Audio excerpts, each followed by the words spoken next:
Hey guys, I am starting a little bit later than I usually do. Sorry, been behind all day. So I'm gonna give it a couple minutes because usually it takes people forever to get into the live stream. I'm scared to death I'm gonna be just sitting here by myself for a couple hours. So we'll just sit here and we'll tweet it out and get everybody in here. I'm trying to think.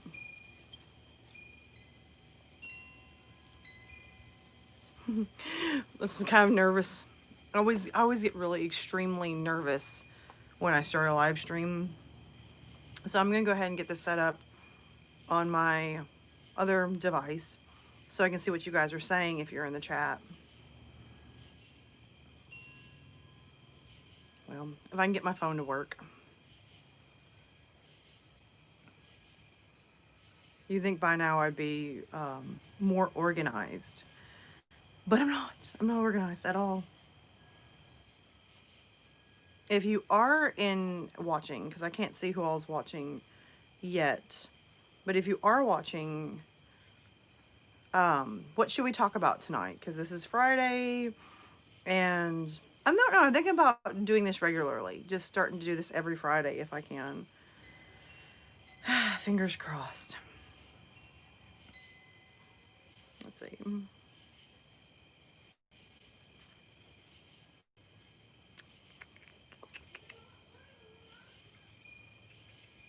Oh, gotta turn the volume down. We're gonna have like excess.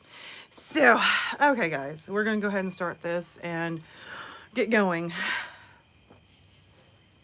Hello. Hello from Alabama.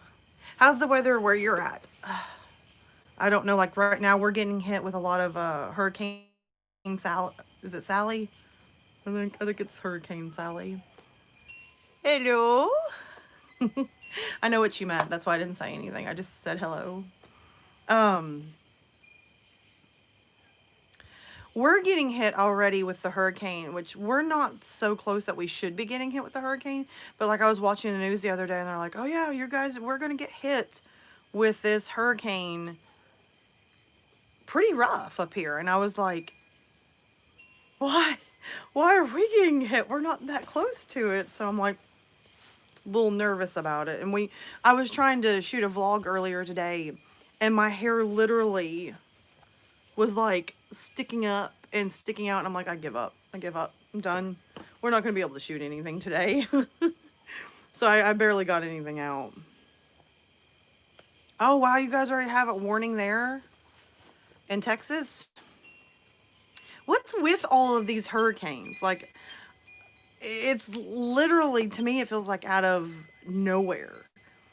I live in Alabama, but I live like,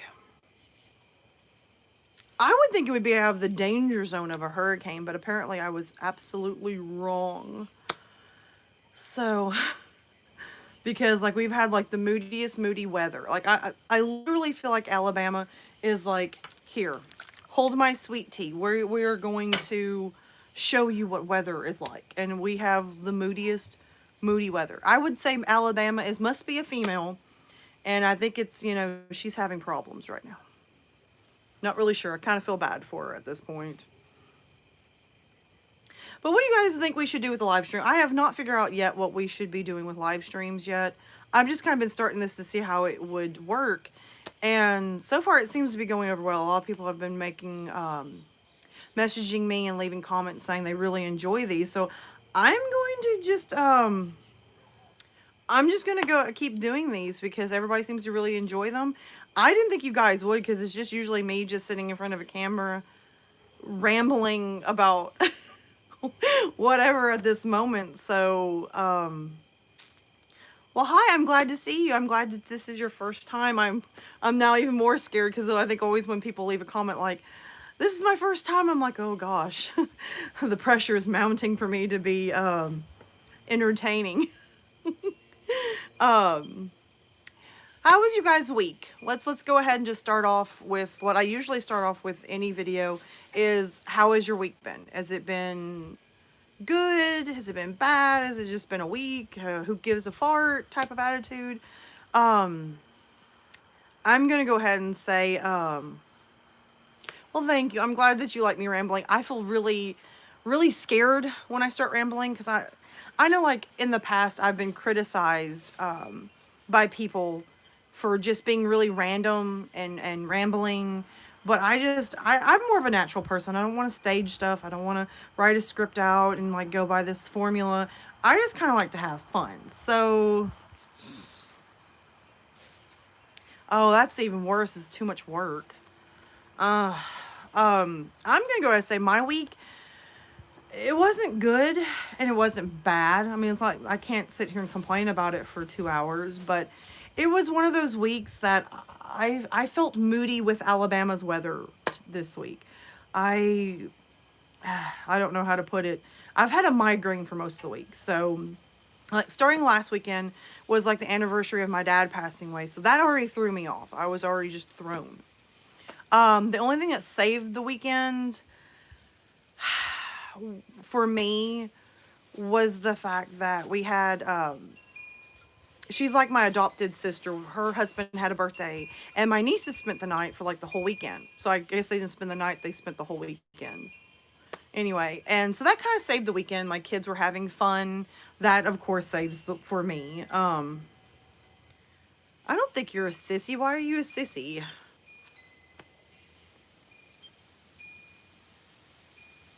Well, thank you for dropping in. That always makes me feel like, happy when people are like, "Hey," cuz sometimes I wonder like on Twitter when I post, I never know if people are really seeing them or what. So when somebody comes in and is like, "I seen it on Twitter." I'm like, "Yay."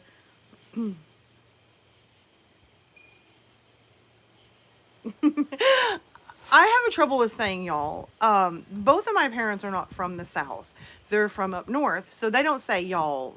Like my mom says like you guys or stuff like that.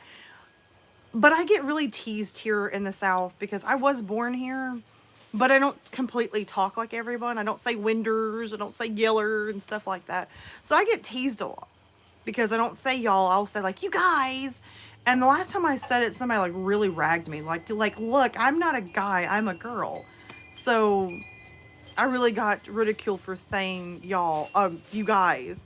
So now I'm trying to say y'all, but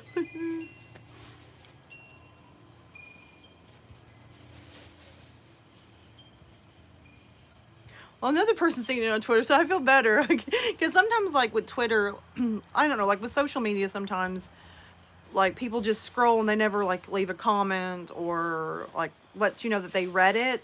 So like I never know if people read stuff until somebody says, "Oh yeah, I read this on Twitter," and I'm like, "Oh good, my Twitter's not barren and lost."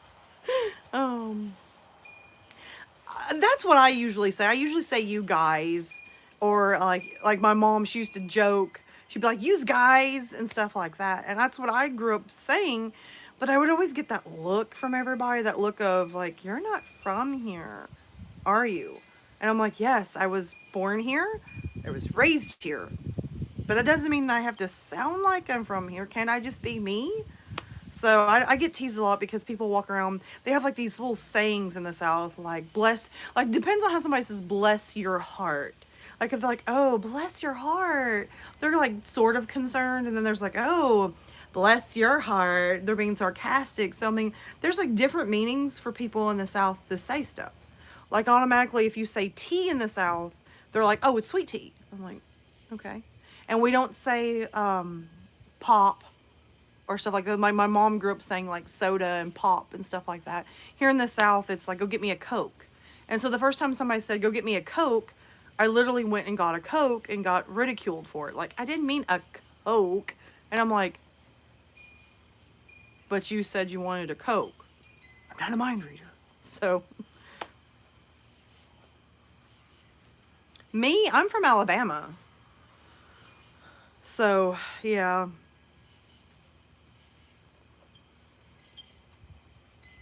Yes, bless your heart in the South or Alabama.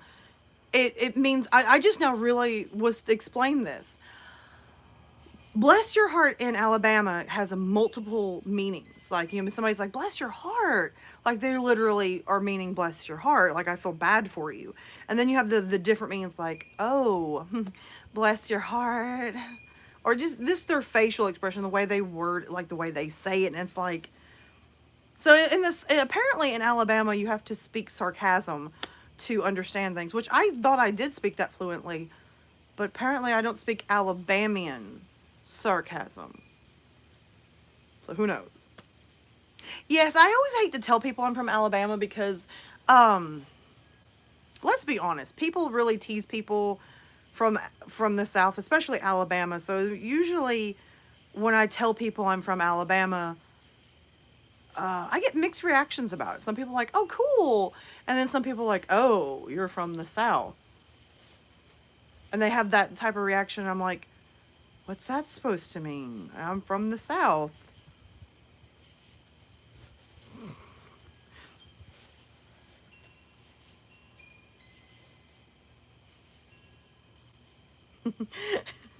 Well, for him, he might have had multiple meanings for bless your heart. If he was a professor, his bless your heart might have been, man, these kids are stupid. You never really know. I mean, I hate to say it. I mean, I've lived here all of my life, and I'm still learning things. Like, the first time I said, proud for you. And I went, what? And they're like, proud for you. And I'm like, is that English? Are we speaking English, or did I just miss it? And they were saying proud for you. So again, that might be their sarcastic way of saying I'm proud for you. I mean, I don't know. I'm still learning because my cousins tease me a lot. They're like, don't you understand what we're saying? And I'm like, no, I don't. So I feel kind of like a duck out of water. I guess that would be the saying, because everybody around here speaks their Southern, and I don't know. I'm still not good at it, and I've been around it all my life, so that's not a good thing. Be safe traveling home, Evil. Don't rush or anything. Just, I mean, be safe, because I rushed because I was out, and I was literally, I think, still out in town about 6 o'clock, 6:30ish, and I realized I needed to get home and cook dinner and get ready for this. And then I looked at the time right after I finished dinner, and I was like, oh man, I am running behind. But I got here about 5 minutes after 8, so I think I did pretty good today. Usually I've been like 30 minutes behind, so.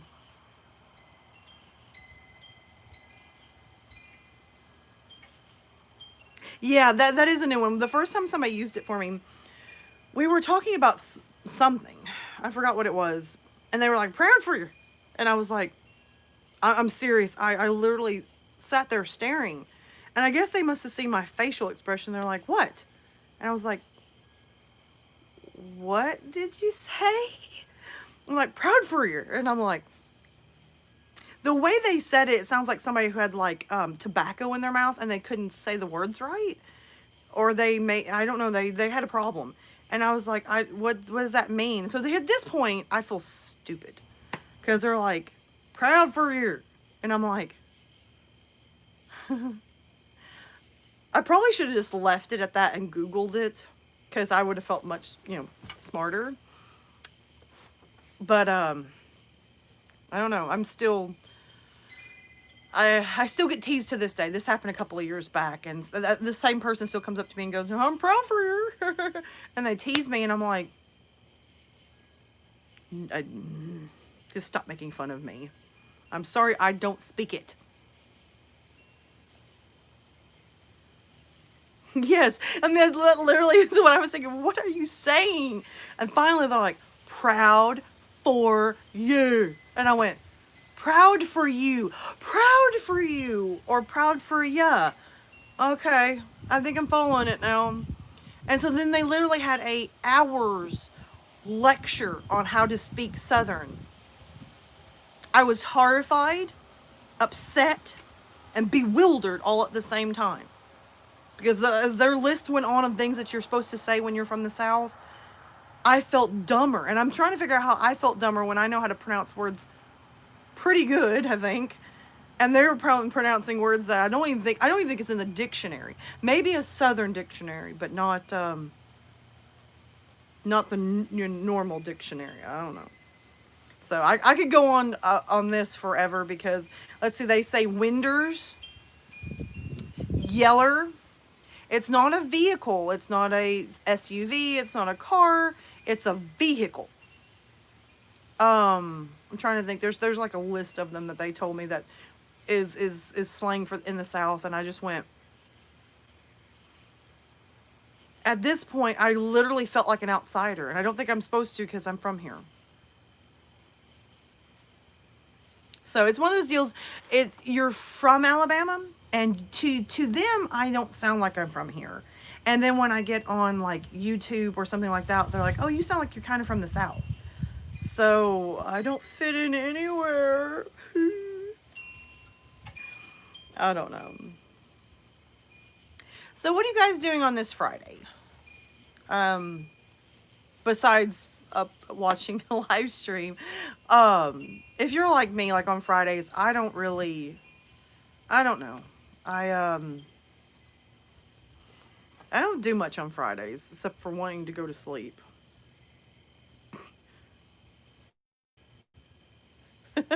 That's how I feel. Tech. That's how I feel when people talk anymore in the South. I never understand what they're saying, and my mind is just like, well, you shaved your face. You probably have done more than I have this afternoon. Which I don't. Do I need to shave? Um, Looked at apartments. That is also interesting. I drove by about 12 houses that were for sale, like between the school and here. I'd seen like 12 houses. I looked up jobs today because I'm trying to find a better job, or yeah, find a job. So that was fun. That was a load of fun trying to find jobs and during a pandemic because everybody says that they're hiring, but when you go in to put an application, I get one of two answers.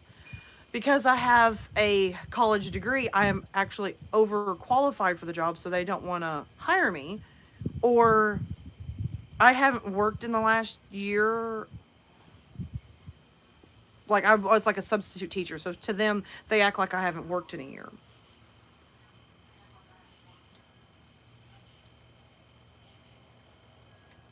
Sorry, I have a little person trying to get in. I'm not following you on Twitter. Well, hold on a second. Let me. I'm terrible. I do not check like where people like you go into Twitter and you can check if somebody's messaged you, which I've got a bunch of messages from today, um, or if somebody's followed you, and I am terrible at that. Like the other day I checked my emails and I like had 200 emails and I'm like, I am terrible. Let me see if I can find you. Is your name on Twitter the same as what you have on YouTube right now?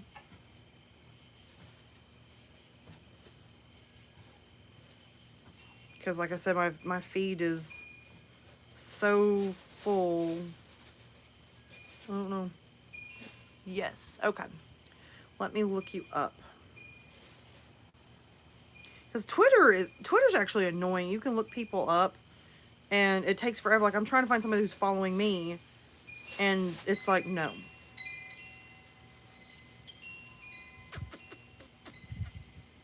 Plus I'm not very tech savvy. I mean, you're talking to somebody that has been on YouTube for what, going on I think 3 years. And the only way I can live stream is to use my phone. Like everybody else is like, oh, you use your computer and you do this and you do this and you download this and you put this in and this goes here. And I'm like, I'm just going to use my phone because with my phone, I click the little like the little video camera and it says, you want a video, live, or something else? And I'm like, live. And it just pretty much goes live. And that's what I need because I'm not at all tech savvy. Which is kind of funny because everybody's like, you're so smart at this. And I'm like, are you talking to me? Because no, I'm not. And I'm not finding you. Or maybe I have found you and I'm just having issues. It's plausible.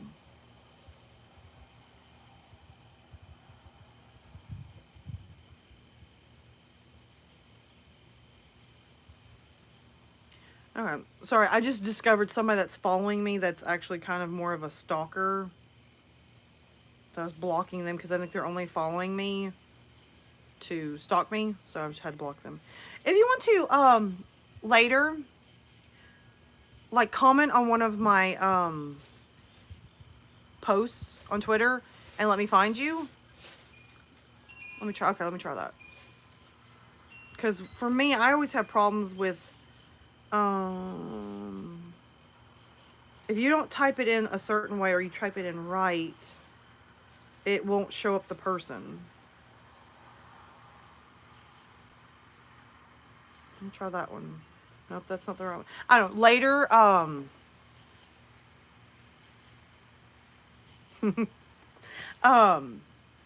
later I'll check because I don't have a real great signal on this phone. This phone's not as good as the phone I'm using to live stream. Or maybe I'm just spoilt by that phone and this phone just like doesn't spoil me anymore. Okay, let me go back to the live stream because I can't read everybody's comments. You're stalking me? Well, the person I blocked is from somebody from where I live. Somehow, like I said, I've had a YouTube channel for 3 years, and nobody from where I live has ever known about me. Never known that I was doing YouTube and all this stuff. And then somewhere out of the blue, a crap ton of people that from where I live discovered me and is following me. That was fine because I mean it did make me nervous because when you are on like YouTube and you have like people that you don't completely know following you, you have a little more I feel a little more relaxed. But when people start following you, I feel a little more uptight.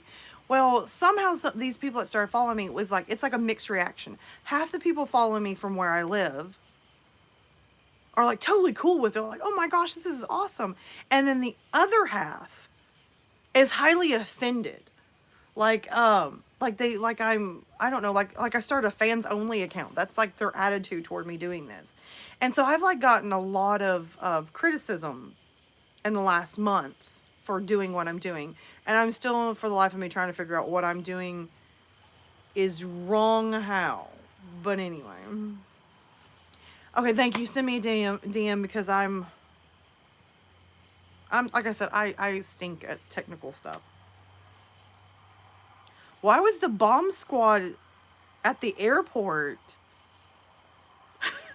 I just read that and I was like, what? Like, was there like a bomb threat or? Give me the juicy. I'm interested now because I'm scared to death. Why? Why? I'm going to sit here and wait for you to message because I'm like, why? Because we don't have nothing like interesting like that happen around here. Most people right now are fighting over the election or the coronavirus or mainly the elections. Right now, politics is heavy because here in the South, politics is everything here. Like everybody will sit down and they have to have like a debate on politics. Like I literally sat at a Thanksgiving dinner with my ex and his family, and they literally had a all out drag out argument over who they were voting for, if they were Democrat or Republican, and they just sat just back and forth making fun of each other. And I literally just sat there like, I think I need some popcorn because I think this is fixing to get interesting. And then they're like, well, what do you vote? And I'm like, that's my business. That's my business. Like I literally go in and vote in a booth by myself. Why do I need to tell you how I'm voting? Anyway, like I said. Good. Did you make it home okay? Like safe? Which I guess if you said you're home now, I guess you made it home. You didn't really miss anything. Just goofing off like I usually do.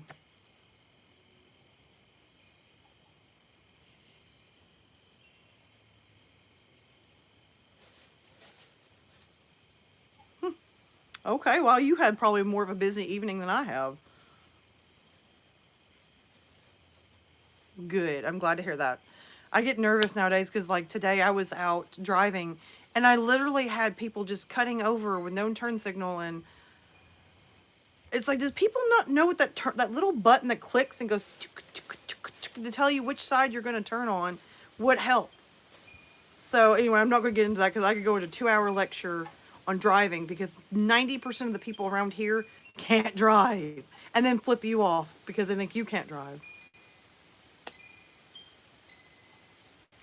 I agree, Phantom. I totally do. Politics has literally destroyed everything this year. Like, I'm not going to get into it. I'm going to tell myself I'm not going to.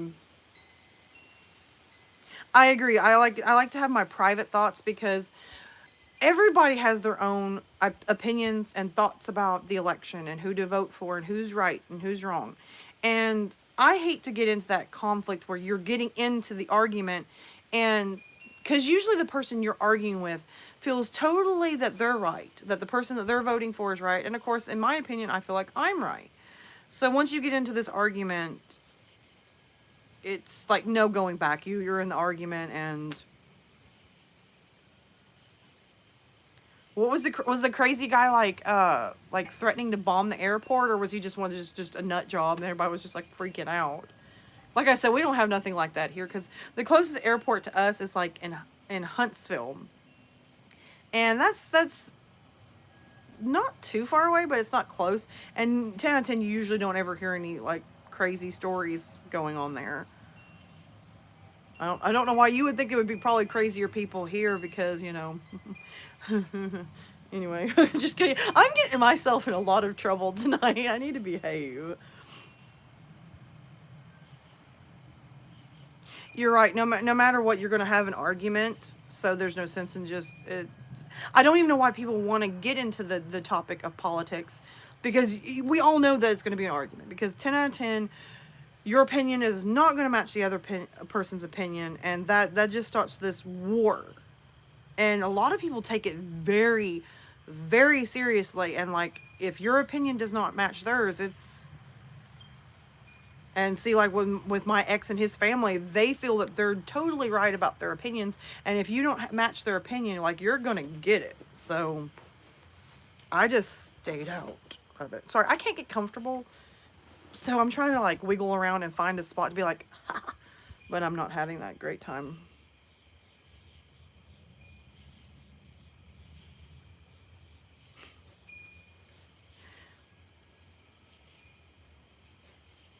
It is true. It is true because somebody got into a big rant the other day about I forgot where I was. We were sitting in a group of people and they were on Facebook and they were reading stuff. And I'm gonna be honest with you. I tried my best to stay off of Facebook and like news channels because I don't know. It really irks me having to listen to a lot of stuff that I hear on TV. And so of course this person immediately, you know, they're scrolling through Facebook and they're like and showing me, and I'm like, what? And they just went into this tirade about stuff. And at the end of their tirade, I still have no idea what the point of the story was. I was just like, can I have your phone and read the article or like, you know, repost it so I can read it? Because I mean,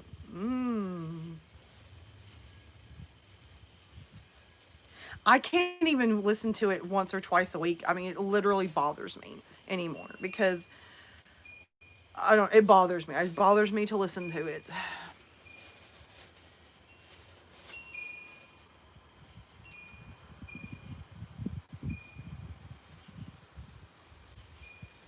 I like that, Evil. I really do. That actually is a really good. See what my mom always says, because like in the South, it's a big deal whether you're Republican or Democrat. I mean that this is like an argument that almost every family that I know of has at least once a year, is whether you're Republican or Democrat. Are you a liberal or are you conservative? I mean, they get into these levels, and I just always grew up with my parents talking about America. I never really remember hearing Democrat, Republican, back and forth about that. So my mom always, like, one person put her on the spot and said, well, are you a Republican or a Democrat? And my mom was like, I'm an American. And that's how she always left it. And usually, like, perplexed people around here, like, She's an American. I wonder what that means. And so she would leave them just perplexed. And she would get out of having to answer the question. So I think that's fixing to be my new answer to everything. I'm an American. Yes, let's talk about cute cats. What do you guys want to talk about? Because at this point, I'm just like, I'm getting my foothold in for live streaming. I'm not really sure what I want to do. So, oh, okay. So, okay. Do you like live in America, or do you live in Britain? Because like I can totally understand. um, yeah. Because the other day I was reading I think it was Twitter.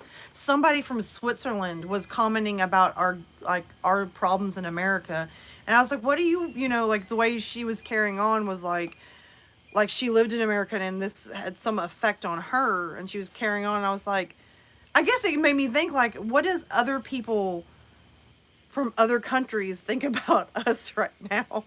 Because I mean, I live in America, and I'm like, I'm gonna be honest with you, and this is not a popular opinion, so I'm probably gonna get myself in more trouble tonight. I don't hate cats, but I'm not a cat person. And my mom, see, my mom, when my daughter was very small, gave her a kitten, and I was like, because I'm not a cat person. I had a dog at the time. And so my mom took the cat, and she was just a wonderful kitten, very scared, very timid, very sweet cat. Recently, we moved back where my mom lives, and her cat, in my opinion, is kind of a psycho. Wonderful cat. She is a loving cat. She is loving, but she's a psycho. Like, if she's had a bad day, or somehow in the daytime you have made her mad, she will make sure that she pays you back after your eyeballs close.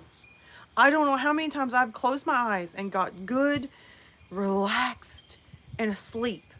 And the cat's like on my face. She's jumping in my hair. She's on the wall. She's jumping over my head. My pillow's going flying. And I'm like, at this point, I'm like walking down the hallway, and I wake my mom up, and I'm like, Mom, your cat is fixing to die. Because see, my dog sleeps a lot. He'll do a little circle on the bed and sleep. I like that. He doesn't bother me too much. He doesn't chew on anything. He doesn't pee in my shoes.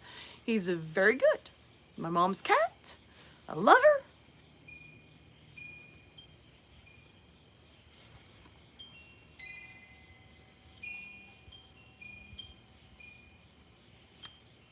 Don't confuse me.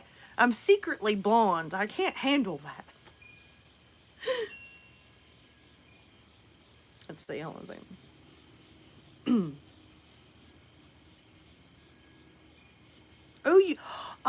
I've always wanted to get a pit bull.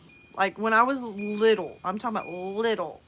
My mom and dad had I think it was part pit, part something else. And that dog was the sweetest and most wonderful dog. And like my ex never wanted a pit bull because like it might eat us. And I'm like, I can only hope that it might kill you. I didn't say that.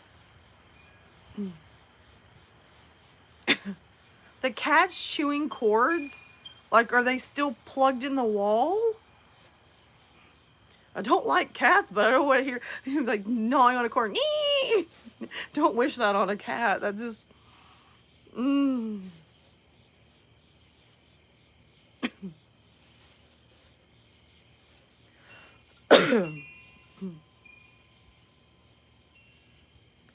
I would love to travel. Like one of the places I've wanted to go to is England. I've always wanted to go and visit and see the sights. And I see comments popping up, but I'm so blind I can't see them from here, so I have to keep going. That stuff. Don't mind me, I'm blind half the time. Which sometimes pays off. Because when stuff goes down, they're like, did you see that? And I'm like, I'm blind. I didn't see a thing. So I get out a lot of stuff being blind.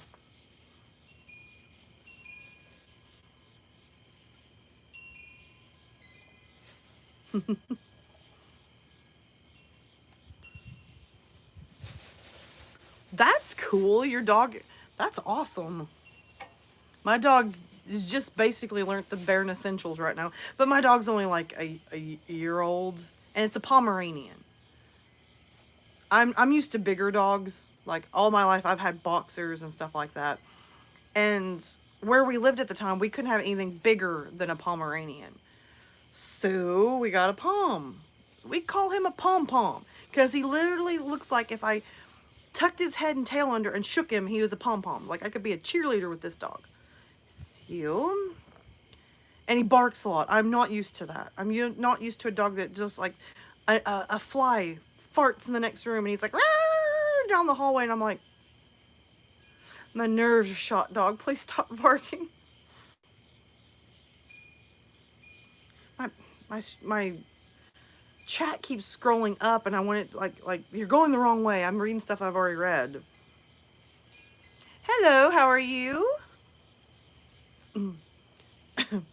Yes, it's like a giant puff ball. Like if he was to lay on his back and I took my foot, I could probably sweep the floor if he wasn't so hairy. Sorry, my Kevin and Karen neighbors next door. For some reason, every time I come outside to live stream, to vlog, whatever, like right here where I'm at right now, let me just make sure.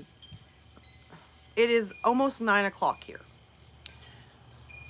Every light in his backyard just flew on because he heard me out here talking. And one of these days I'm going to embarrass him. I'm going to take my camera and like put it over the fence and be like, can you give the audience a statement, please? I might go to jail for it, but hey, it's worth a try. It would be interesting. Get a good laugh out of it.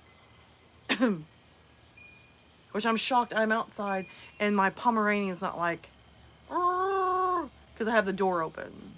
Because he gets jealous that I'm spending time with my phone, I guess. I don't know.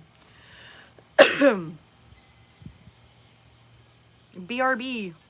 I can't BRB. I have to stay right here. So, if I BRB, we won't have a live stream. It would just be taping the chair as I BRB right back. So, I don't think, is anybody else having really bad allergy problems right now? I don't know how in the world my allergies have gotten this bad. Like I used to have pretty good allergies. Like I could tough through the season changes and I made it like a trooper. Now, and I'm going to say this probably has to do with like a lot with the coronavirus, because you ever notice when you have allergies, your allergies can be doing really good and it will trigger in the store, at a restaurant, or when you're trying to talk to somebody. And the worst thing is now, if you cough or sneeze in public, everybody looks like they're fixing to body slam you. And I don't blame them, because I literally feel the same way. Because the other day, here in Alabama, we're supposed to mask. We have to wear a mask when we're inside. And they got pictures posted everywhere. Please wear a mask. There's people at Walmart standing at the door. If you do not have a mask, they hand you one and say at you. I go in the store.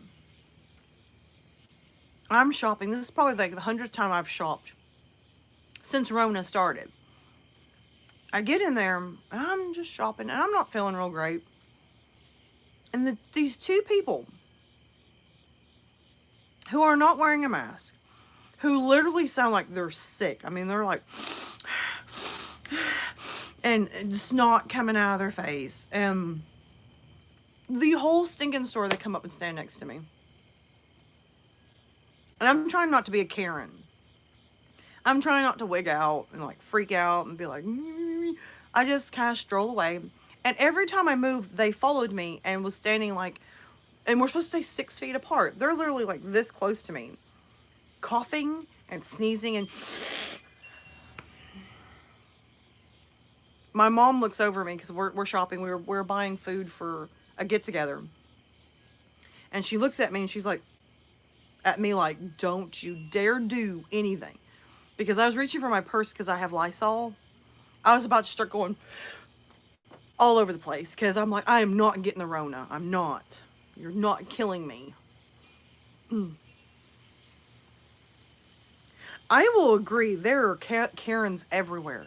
I I used to see like little videos on like um yes, we are dealing with the hurricane. I didn't think we would, but we are. Like literally the newscaster up here was like making a big deal. Like we're going to get hit with this type of wind and this and this and this, and I'm like, I thought living this far away from an ocean, we would be okay. No. Um okay, I don't know why. Okay. Um oh, Night.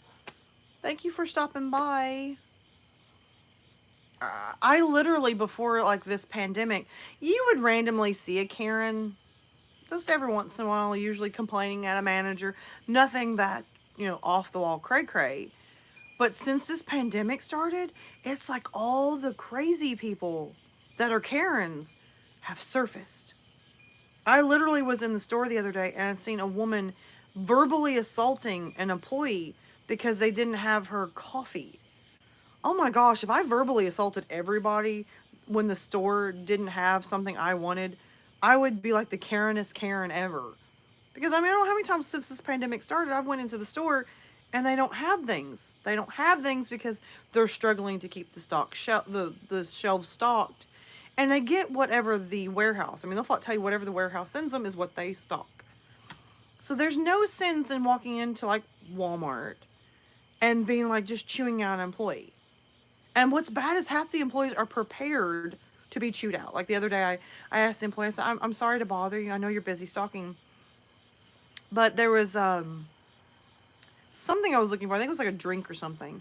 And I was like, do you know if they have it or if they've moved it? And she's like bracing herself. She was like getting ready, like I was going to attack her. And she's like, no, ma'am, we don't have it. And I'm like, okay. I said, do you know if they're going to get it back? Or, just kind of, and she's like, she kind of relaxed for a second. She's like, I don't know. I can check real quick. And she did. And she said they would be coming on the next shipment. And I looked at her and said, like, you were ready for me to attack you, weren't you? And she was like, I've been like attacked 3 times verbally today. And I was like, that's just, I don't know. I'm going to go on because I'm getting myself more into stuff. I'm glad somebody else is mentioning their comment section. My comment section used to be really tame. I mean, every once in a while you get somebody that come in and be like, hey, when are you going to start doing like cryptids again?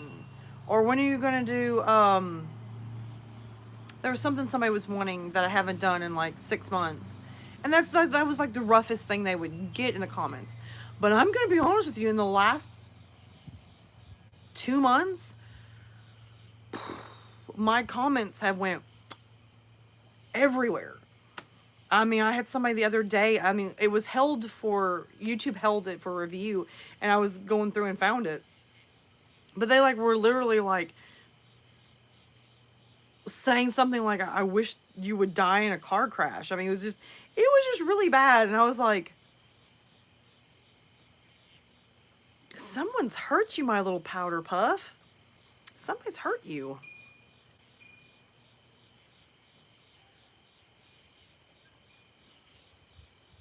I agree with you. I get it, but I don't get it. I mean, some of the comments people leave, like, I don't care, like if somebody leaves a comment saying, like, hey, can you do these stories? Or, hey, I didn't really like that. I mean, I understand, like, something that can be kind of like constructive criticism. I'm fine with that. I don't get offended easily. But some of these comments, people have gotten to the point that they've blown them really bad. I mean, it's like somebody posted something on Twitter the other day, and the comment, I was just like, I don't know, I get it and I don't. I mean, I understand that you're stuck at home, but so is the rest of us, you know. I don't think I've lost my mind yet. It's debatable, but I don't think I have.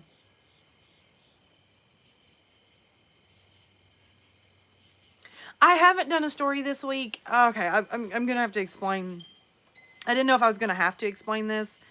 Um, Recently I've had to go through a lot of stuff. So like I planned on doing a video last week and I planned on doing videos this week. But last week it kind of got messed up because like I said, it was my dad's anniversary of him passing away. So my emotions were everywhere. So me doing a vlog, it was just going to be me basically kind of being a train wreck. Um, I was gonna post something new, like I said, right now I don't have any equipment, so the only way I can do any type of horror stories is to literally do it in front of the camera because I don't have any equipment right now to record. So I worked on some of that, and I had finished editing it, and I was gonna, put it up. And like I said, being a wreck, I just did not feel like uploading anything, and I felt like if I couldn't give you guys at least close to 100%, I wasn't going to upload anything. So that started off, and then literally over the weekend, everything hit. Okay, just kind of, a lot of people already kind of know what's going on with me. I've got a lot of drama going on in my life, and I am a no drama type of person. I don't like drama. I try to keep my head away from it. I don't like it. And somewhere over the weekend, I discovered that, like I said, a bunch of people have found, okay, have found my channel from around here.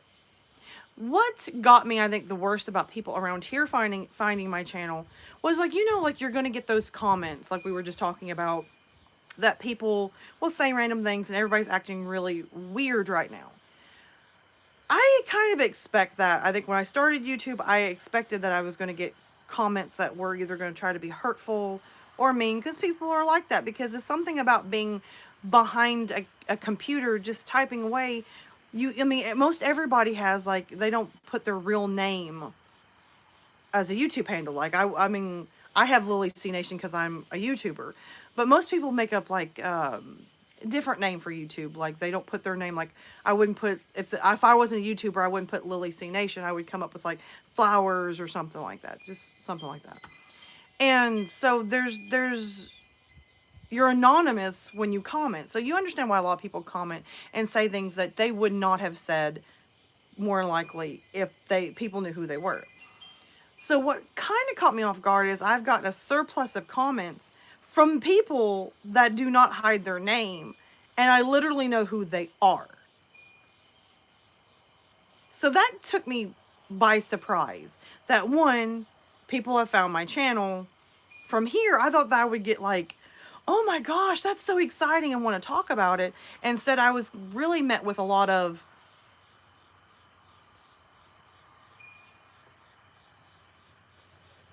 and then a lot of criticism. So I got like this comment, I think it was Tuesday, and it was by somebody that I literally grew up with.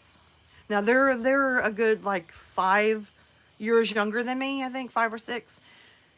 But they literally come sliding into my comment section, and the comment, like, I could see their name, so I knew who they were. I mean, it wasn't like a guess. It was, there's their name standing right there looking at me. And like and one thing I don't like about commenters is they always start off with no hate, not trying to be rude, I don't mean to hurt your feelings. And usually when somebody starts a comment with that, you automatically know that the comment's going to be literally just rude as heck. So I do not know why people feel like, oh, if I put this in, this won't hurt somebody's feelings or make them agitated and want to tell me off. And she just flew in there and she's like, I'm a professional makeup artist. And I'm like, no, you're not. You're from Alabama. You barely made it through beautician school or cosmetology or whatever it's called. And I've seen your work and it's god awful, but I didn't say nothing because this is where I come in trying to be nice about stuff. But she slid into that comment and she just tore into me. I mean, like, you could tell somehow something had peed her off that day. And she just tore into me. Like, she knew me. Like, one of her first statements was, well, I know you. And I'm like, dude, lady, you don't know me. And I don't want to know you. So I missed a lot of stuff. There's stuff going on and I don't know what's going on. I don't know when my stuff will be coming back. My attorney's supposed to call and find out when I can get my stuff back because it's been 3 months and I still don't have my setup and I'm kind of getting more than a little agitated about it. But I'll message you later about that.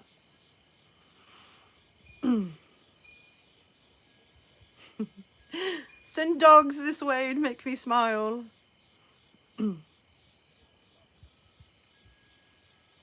Okay, well, I see. I wasn't expecting somebody in real that knew me in real life to be that hateful because, like, you expect people who don't know you, who are hidden behind a screen name. Oh, night. Hidden behind a screen name to not like you expect them to tear into you because they don't know you, you don't know them, and it happens. But when somebody knows you and they don't even hide who they are, I mean, like, you literally, here's this name staring you in the face and you're like,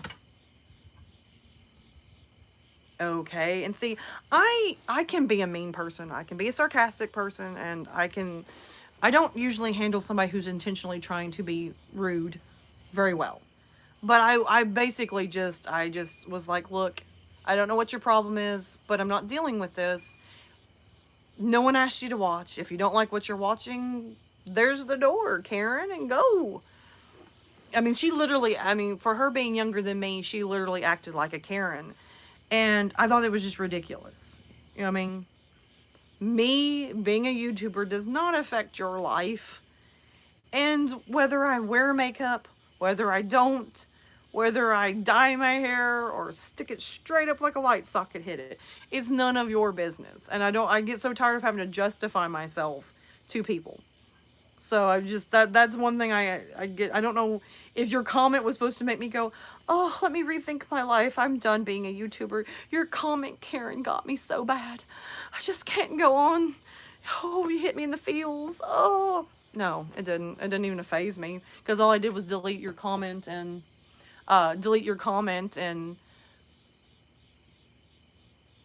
that's what I did. I deleted your comment because I'm just not going to deal with it.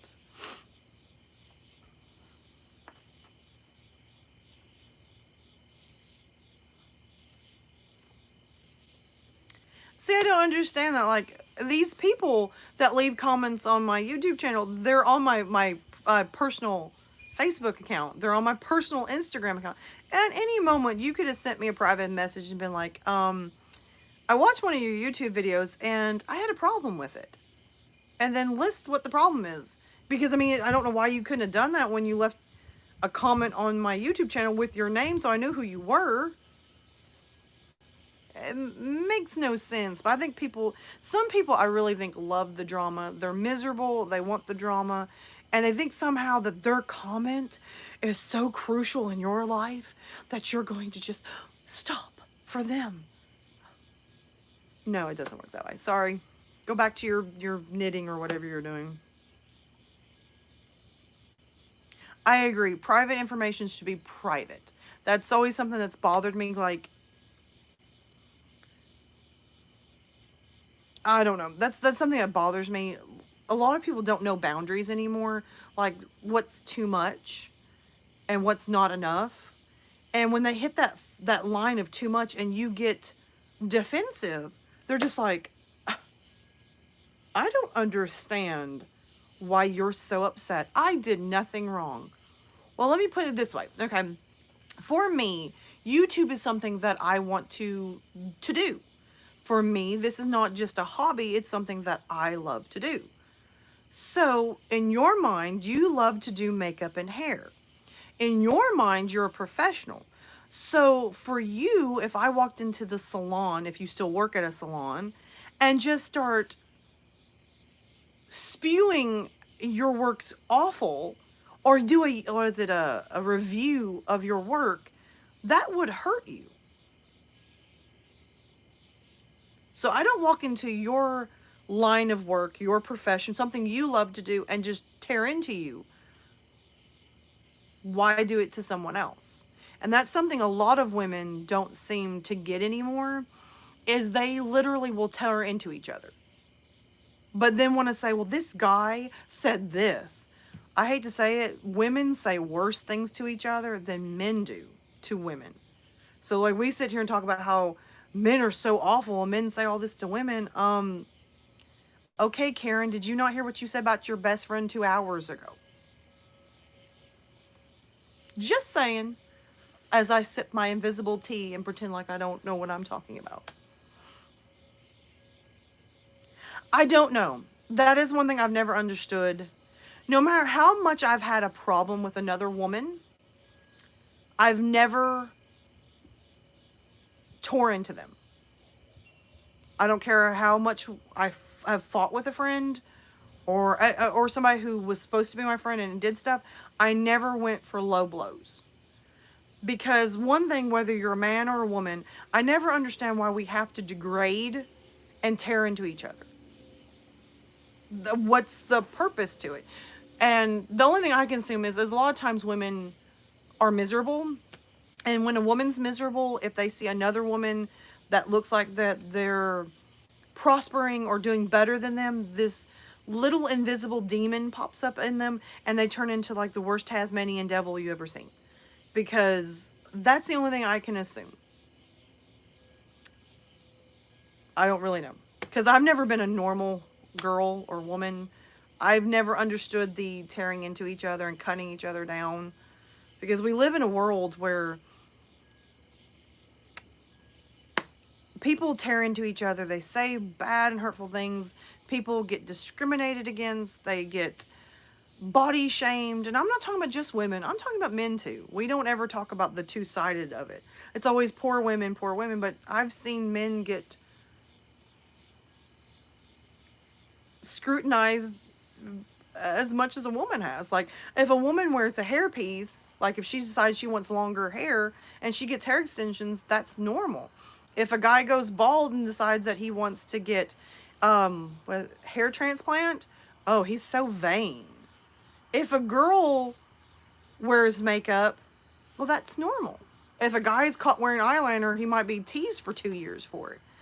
So, I don't know. I'm not going to get into it. Something that I've always wondered. And I think I asked a friend the other day because she was really offended by one of her friends. And she was just, the things she said, I don't think I was supposed to know. And she just kept going. And I'm like, I don't want to know. And when she got done, I literally looked at her and said, what was the point of doing that? And she's like, well, it made me feel better. And I'm like, but you just said a bunch of stuff about a friend that you've known since you were children to me that I don't think I was supposed to know, and I don't think she would want you telling. I mean, I'm good at keeping secrets. I'm not going to...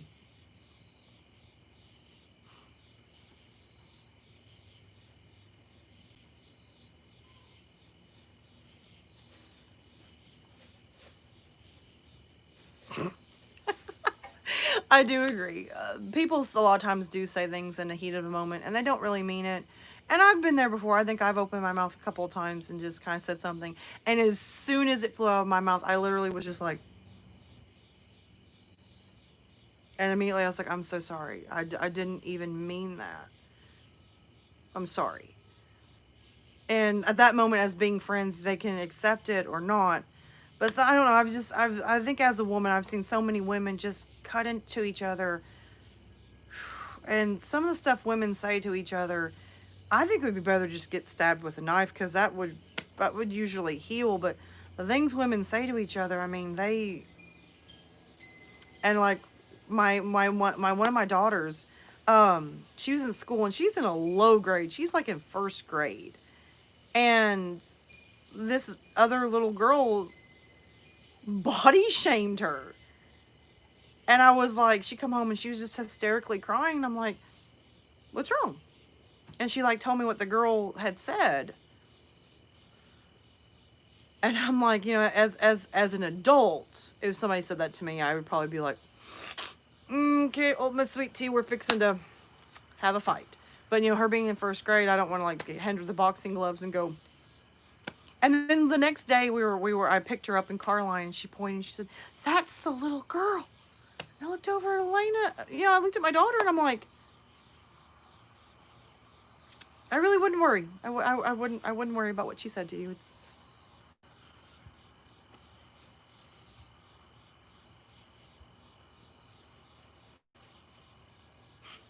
That's my expression half the time. Hey, how are you doing? Yeah, YouTube's not real great with telling people that get your live or if you have a video. I'm sorry I keep messing with my hair. That's just a habit I have. I get nervous and I pick at my hair and my fingernails. And I'm a nervous person, so I have to fidget. I need a fidget spinner just with it all the time. See, I think my neighbor went to bed. I think he turned all the lights off. Oh, you didn't. Thanks, YouTube. You could tell people that I'm live. My week was okay. I'm just gonna be honest. It wasn't bad. It wasn't good. It was just a normal week. I had a migraine for like 90% of the week. So I literally walked around like a zombie. Just I think like half a bottle of ibuprofen later, and I'm still got a migraine. I still have one today, but at least it's tolerable. Like I can people and I can function, and I don't literally look like I'm either going to rip your face off or if somebody ripped my face off. So we're doing good. We're doing good. I take it back. My neighbor just flipped his lights on. I guess I said he went to bed and he was like, "Gonna show you." Uh, my neighbors are a source of great funnies in our house. I literally have, I think, 1 or 2 TikToks of my neighbors. So at least they're a source of funny. Could be worse. Could be better. Who knows? But other than having a migraine, I've had to deal with a lot of people's bull this week. Sorry.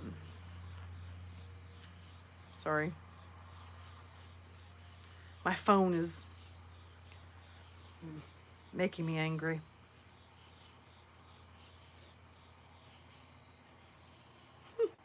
I wish I could play music. Like, I've seen a lot of people play music on their live stream and they don't get flagged. They don't get copyright claimed. Every time I stinking play music, 1 or 2 things happen. Somebody tries to claim the music that doesn't own the music because it's, free music. Or, like, you see all these people doing music reviews. I decided to do one because I was so super excited because I was going to do it on an artist that I really like. So I did a music review, and they said that basically the formula is you listen to 10 seconds of the song, and then like 10 seconds you talk, and then 10 seconds of the song, and then 10 seconds you talk. I did that. I was literally flagged the first 30 seconds the video was up. I went on and played it because I wasn't going to reshoot it because I liked the way it turned out. And then if I mute the 30-second clip that they're saying that they own, if I would have muted, it would mute half of, it would mute what I was saying. So you would just literally be staring at a screen of me. And I was like, no, I can't do that. So between me not wanting to reshoot something that I thought was already good, I'm not going to get probably any royalties from it. I did try to fight it. It's still up for question if I'm going to get it or not. So I'm probably not going to get it. They are. But I tell you, there's kind of a secret. If somebody's phishing or just trying to scam you, there's a secret I can tell you later about that you can get it back. I'll tell you later if you remind me, because I've been doing it now for a year and it works every time. Because you get these people that they're literally adamant that they own the music, and you're like, it's Kevin MacLeod. I know I got it from him. I know that it is his. I know he didn't steal it from you. And don't use Beachfront. Beachfront has a lot of great backgrounds, Every time I use a beachfront, I have somebody who claims my video. And those people do not want to let the video go. Like, they're going to claim it.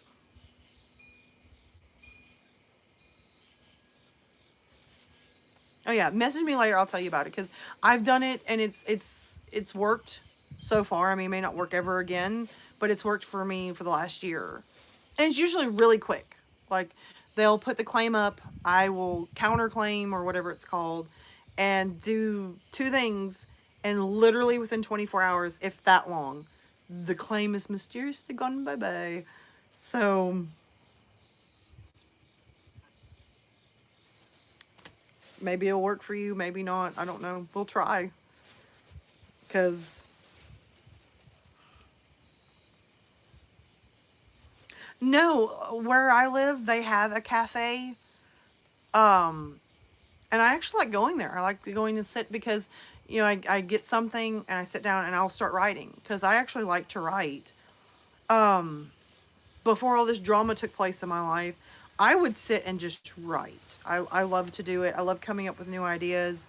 And believe it or not, if in a live stream, I was in a live stream maybe 6 months ago with somebody, and they were asking us questions, and they were asking different things, and I brought up that I was a writer before I became a YouTuber, and they were like, their mind was just blown. They were like, I didn't know you wrote. And I'm like, yeah, it's what I did before I started YouTubing. I don't know if I'm good at it. I think I'm pretty good, but we all think we're good at what we do. Most of the stuff I write, I don't tell people I wrote it. I just leave it for people to like or not like. So I really want somebody's honest opinion. So if I write something and put it up on my channel, I usually do not tell people I wrote it. Usually. Every once in a while I might put that it's an original piece or something. But 90% of the time I will leave it as completely blank or right under a fake name. I've actually had a couple of smaller YouTubers find a story that I wrote under a different name and narrate it, and I never said anything because I don't know. I kind of like hearing people's honest opinion because you're going to have people who are going to tell you that it's great because they know you and they don't want to hurt your feelings if it stinks. And then you're going to have people who might actually be hurtful about it because they know you wrote it and they don't like you.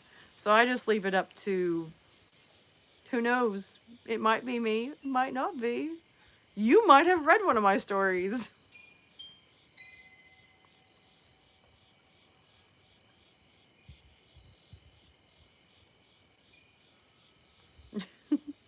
Um, and I mean, like right now, I think it would be better to start writing some of your own stories because I don't know, I've seen a lot of drama on Twitter about Reddit writers and YouTubers, I guess YouTubers. And I'm just like, I can see both sides, but boy, it's crazy right now. And so like I'm literally scared every time that I message somebody on Reddit like, "Can I use your story?" I'm scared because I don't know what's going to happen because some writers are like, "I'm getting tired of people using my stories." And then some are like, "I'm getting tired of people using my stories and not giving me credit," which I can understand that. I mean, you did write the story, and if that's something that you're doing, like you're trying to be like professional and do it professionally, you don't want people reading your stories and acting like they wrote it. So I understand that. So I've heard a lot of drama on Twitter. I try to stay out of it. Like I was in a chat the other day, and apparently there was some drama going on with another like big YouTuber, and I missed 90% of what happened, and I was not going to just message and be like I just pop into the chat and be like, "What's going on?" Because I just show up in chats randomly, and sorry, I'm getting messages from TikTok. Um, so I'm not going to message and ask them, but I was curious because I'm like, what drama's happening now?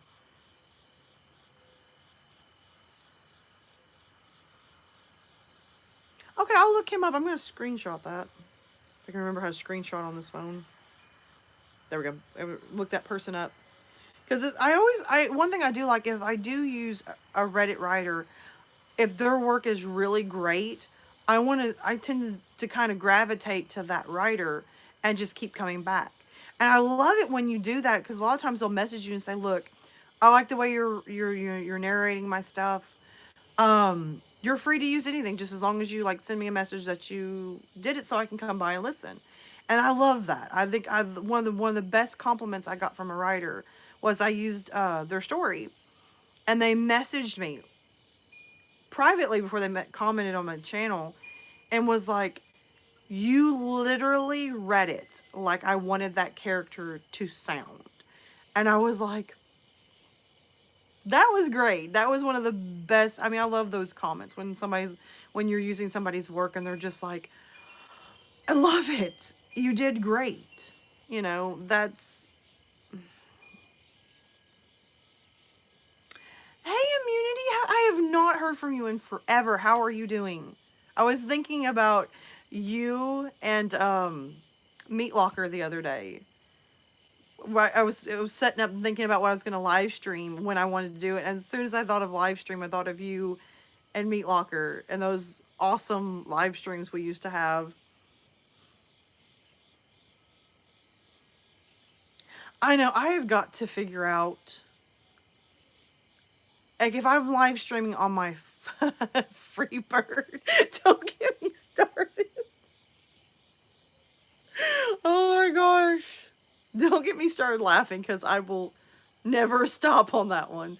I was literally talking to my mom, because she was asking the other day. She's like, "What happened to Meat Locker and Immunity? I used to hear you in the other room laughing and giggling and somebody yelling 'Freebird' in the background."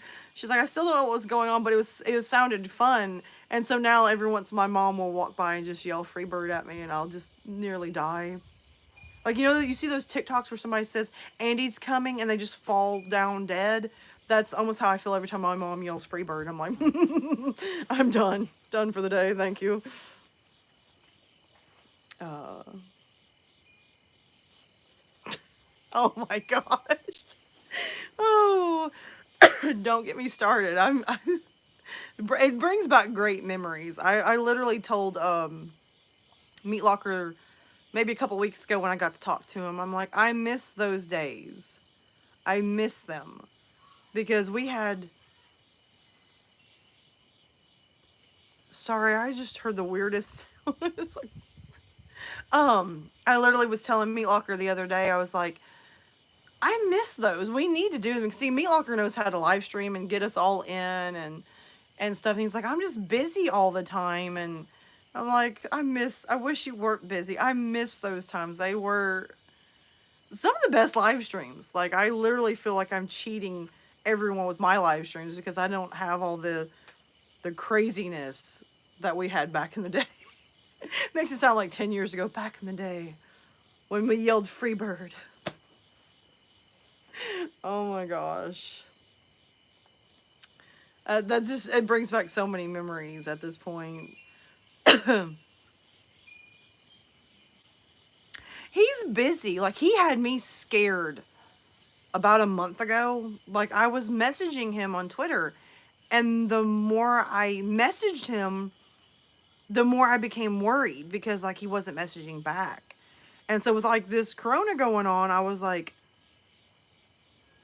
and finally just out of nowhere he messaged me. He's like, "I'm alive." It's like 1 a.m. It's like, "I'm alive, I'm alive." And I'm like, "You may not be after this. Where have you been?" And he's like, I think he quit working at one place and he's working at another place. And we didn't get to talk very long, because he's not on Twitter much anymore. So I'm like this close to saying, "That's it. I'm tired of worrying about you. Let me have your phone number so I can message you randomly and be like, check your Twitter. It's Twitter time." I think he uploaded a video, is it a month ago? I've lost track of the time. Since the corona has hit, my idea of time, like this happened the other day, and I'm like, oh my gosh, that happened 3 months ago. Wow. So I do miss him. He was literally the first YouTuber that messaged me on Twitter. Like, I'm not joking. I started YouTubing, and I think 2 weeks after I started YouTubing, Dark Somnium, he was like, do me a favor and start a Twitter, because you're going to want that so you can, talk to people, get to know people, and tell people when you have a video. So I'm like, oh, I don't really want to social media. I'm not good at social media. I'm not. Like, I really envy, like, all the bigger YouTubers that get on there and they post, once, 3 times a day, and they have such engaging conversations with people. And I'm just, like, over here going, hi. And that's about it. So, I started my Twitter, and the first person that friended me was Meat Locker. And he private messaged me. He's like, "Hey, I just seen your YouTube. I just noticed you just started." And he's like, "Hey, I'm going to have you join um, this chat, and I want you to join my collab that I'm having come out." I mean, he just really welcomed me. He was really one of the first that welcomed me in. So, like, we've been friends the whole time that I've been a YouTuber. So I mean, I get sad because out of everybody that has, like, left our group, I always get so sad when he leaves, because I'm like, you're like the glue that holds the family together, and when you leave, it's like,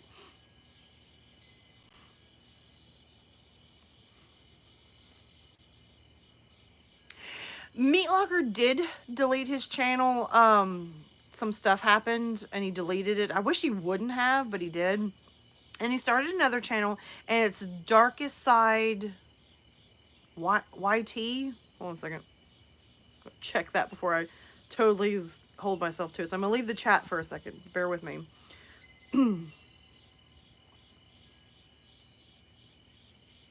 Oh, it's Darkest Side TV.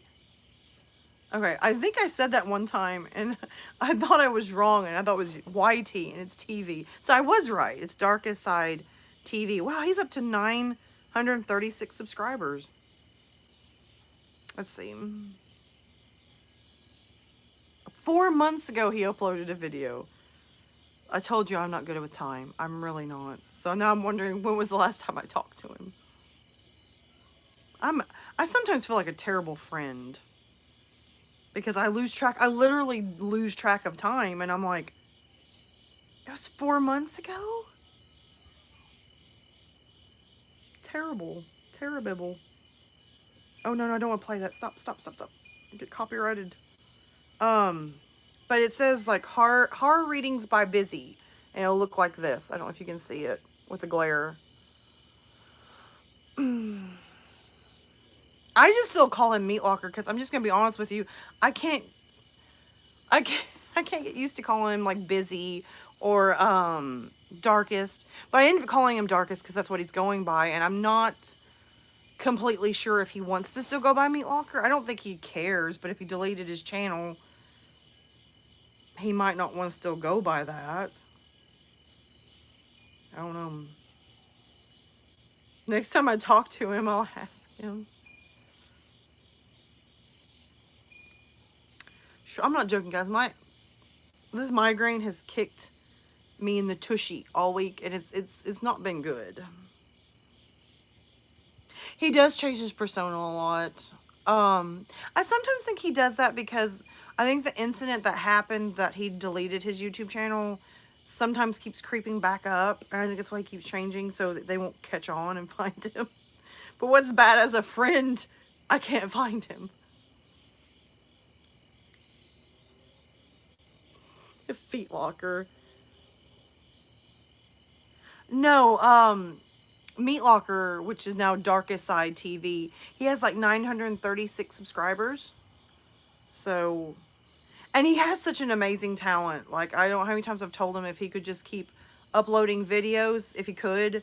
He has such an amazing talent. And he's always telling me, no, it's you that has the amazing talent. And I'm like, whatever.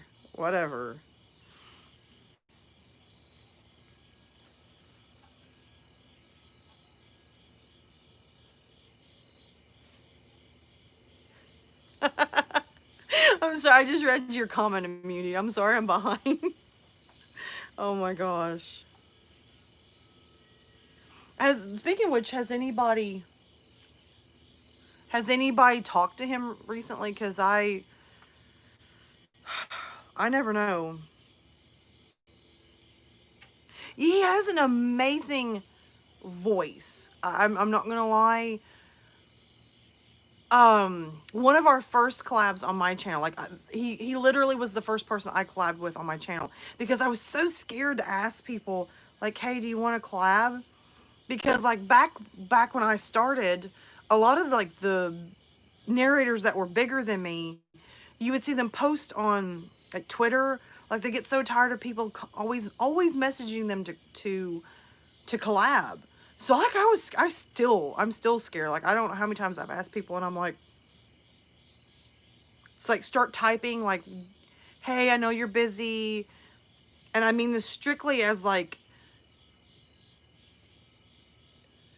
I don't even know what to say. Like I just start writing and I stop and go, forget it. I'm nervous now. I'm just going to stop.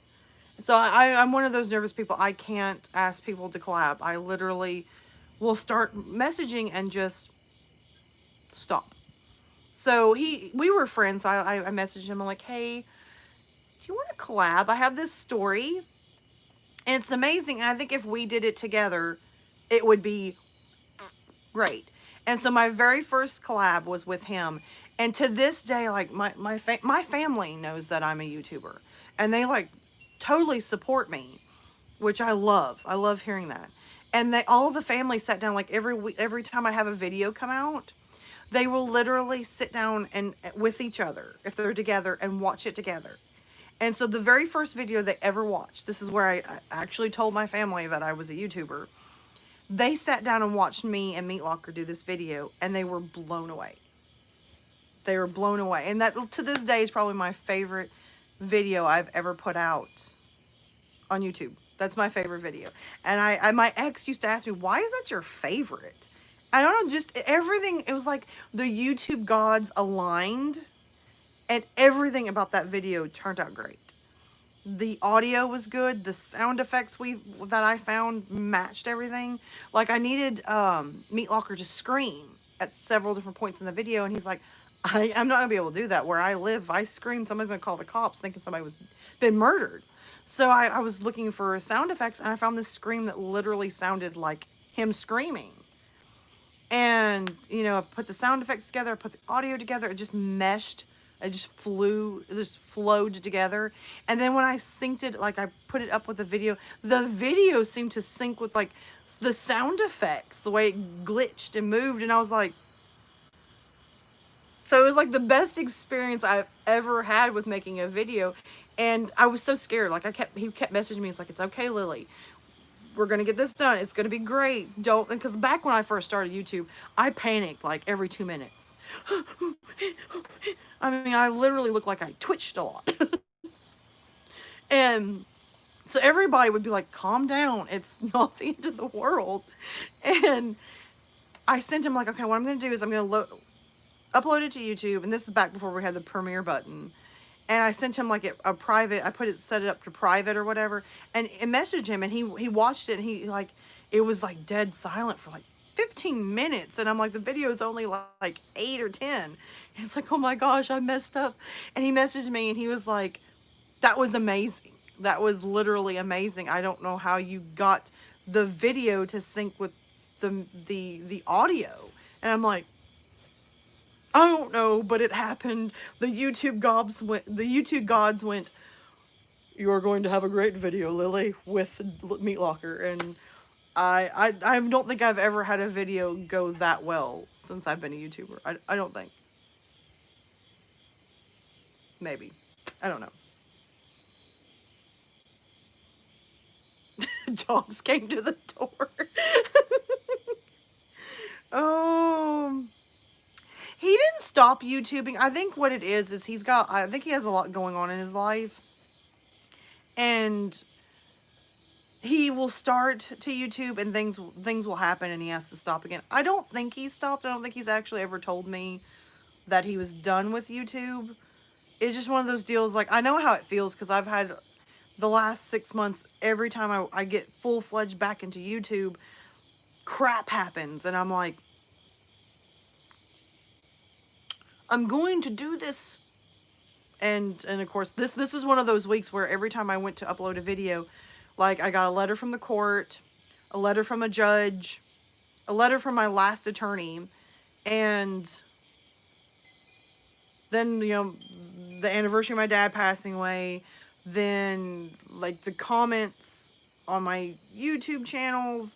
I mean, just all of it just kind of all at once. And I was like, and I kind of let it get the better of me, which I need to stop doing that. I need to stop letting things get the better of me and just be like, whatever. It's, you don't pay my bills. I'm not going to worry about your opinion.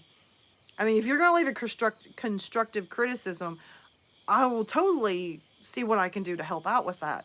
But some of the comments people leave, I mean, that's not constructive. It's not helpful. It's just you showing your misery. So I don't know. But I wanted to live stream tonight because I really do love live streaming. I think I've loved being on, like when I first started YouTube, like I said, Meat Locker would literally have a live stream. I would say it was almost every week. He would at least have one. And we did some of the stupidest things, but it was amazing. Like one time we played like we played some type of game. Then we tried reading stories. I mean, like every live stream was something different, but it was all amazing. And I think half the time, like we'd do them late. Like he would do like anywhere from like 11 to 1 in the morning, and half of us would be tired, having to work the next day, or he would be drinking, and it was just always just fun. And so now that I'm live streaming, I don't know. Me and Meat Locker have had some debates. He's like, you have the chemistry to do all this, and I'm like, nope, you do. And then one person one time we were in a chat together, and like, you both do, and that's why when you both do things together, it's amazing because you both have the personality to do it, and then when you're together, you just blow it out of the hit it out of the park or whatever. He would get drunk. And there was one my mom was listening to. She just was dying. She was over on the other side of the room just laughing so hard because he was drunk. And I don't know what he was saying, but he was like, I don't know what he was saying.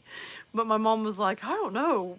What are y'all doing? I think that might have been one of the last streams that we all did together, because that was like Freebird, and he was playing the guitar, and you were yelling Freebird, and I think that was 90% of like our live streams is him getting drunk, one of us being hilariously funny, and me just laughing in the background. I mean, I think half of the live stream was just me in the background at everything.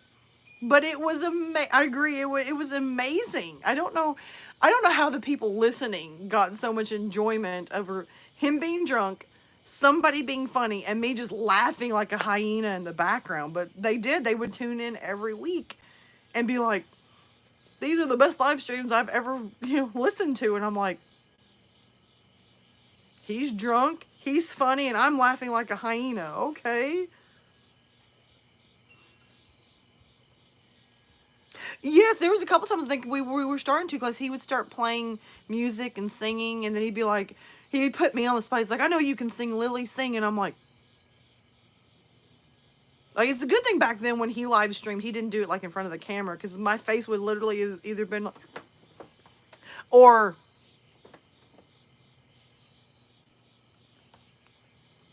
because he would like be like, sing, and I'm like, I'm good. I'm a shower singer. That's where we're leaving it. Shower. Now, I shouldn't say that, because the last time I said it, my daughter snuck into the bathroom, was like hitting record and going at the shower. And I'm like, what are you doing? So it got deleted, but I'm worried because she's like, how do you upload a YouTube video? And I'm like, why? No reason. I worry for the day my daughter learns how to YouTube. I told him one time that he needed to do merchandise, and one of them be Freebird, because that was like a staple of 90% of the live streams is Freebird, and people just people would literally come into the live chat, and if we had, or the live stream, and if we had not yelled Freebird yet, somebody would type it in big bold letters, Freebird, so it would get started. And they loved it, and I was like, how do you love it? He's yelling Freebird, he's drunk, and I'm laughing like a weirdo. But it was fun. I enjoyed it. I actually miss those days. I'm gonna have to like put him on the spot, and you're doing it. Loki laughs in the background. That's probably what I sounded like. My favorite creepypasta. I don't honestly know what my favorite is. Like, are you talking about like an original creepypasta, like people mentioned Smiling Dog or Smile Dog and Jeff the Killer? Are you talking about like original or just like overall creepypasta that I've read, or just a creepypasta in general? Because I mean, I could give you. If I'm not mistaken, how did the Freebird start? I think Meat Locker was playing a song,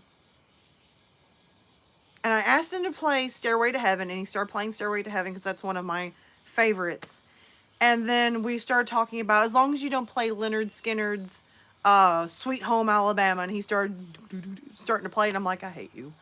And somebody, I don't know who it was, said Freebird, and I think you read Freebird, but when you did, you're like Freebird or something like that, and that's how it got. I think that's how it got started. I'm not 100% sure, because like I said, I lose all track of memory and concepts, but I think that's how it got started. I think.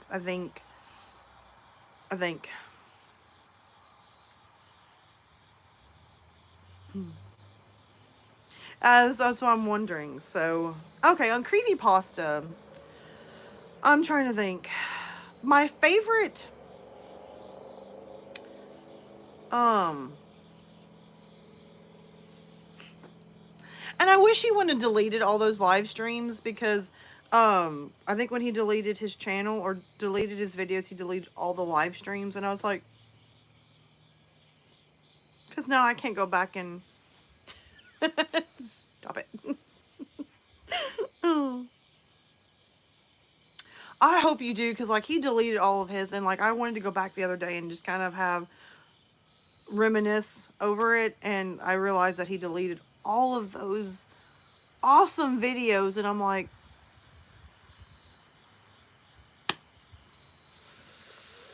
it made me so sad, and I don't know if we'll ever get to have a live stream with him again. So it's like, okay, back to creepypasta. I think one of my original favorites, I think it's called is it White with Red or The Red Room? I can't remember. It's the one where this guy checks into a hotel, and she's giving him a room, and she tells him the one room, don't mess with, don't, anything. And he looks through the keyhole, and like he realized the day before it's like a red eye looking at him. I forgot what it's called. Okay, that's what I thought. It was Red with White or Keyhole, because I always find it under Keyhole, but I couldn't remember if that was... Can't remember. So I think I always look it up as Keyhole. That's one of my favorite originals. I think the first time I ever heard it, I think Creeps McPasta did it. Because that's one of the first YouTubers I ever heard. Narrator YouTubers. And I heard it, I just remember being like, whoa, short, but on key right there for me. I like the creepiness. It's true. Here in Alabama, they always demand somebody play Leonard Skinner's Sweet Home Alabama. I live in Alabama. I don't want to hear that song. It literally just makes me feel agitated. Like I may just karate chop you in the throat. I don't want to hear that song. Freebird, I can tolerate, even though I've heard it a gazillion times. And now I really like Freebird because it's a great joke.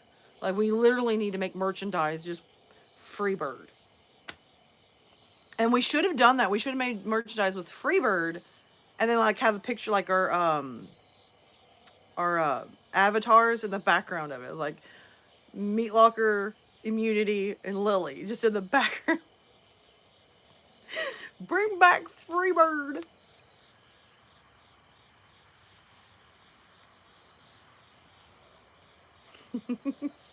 Oh gosh, I just every time somebody brings them Sweet Home Alabama, and for some reason in every movie where they have, they're supposed to be in the South, one of the songs in the movie will be Sweet Home Alabama.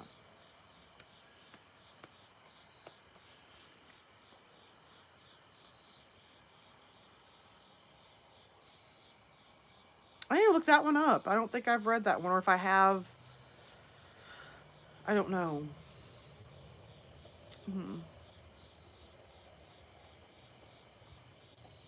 Hmm.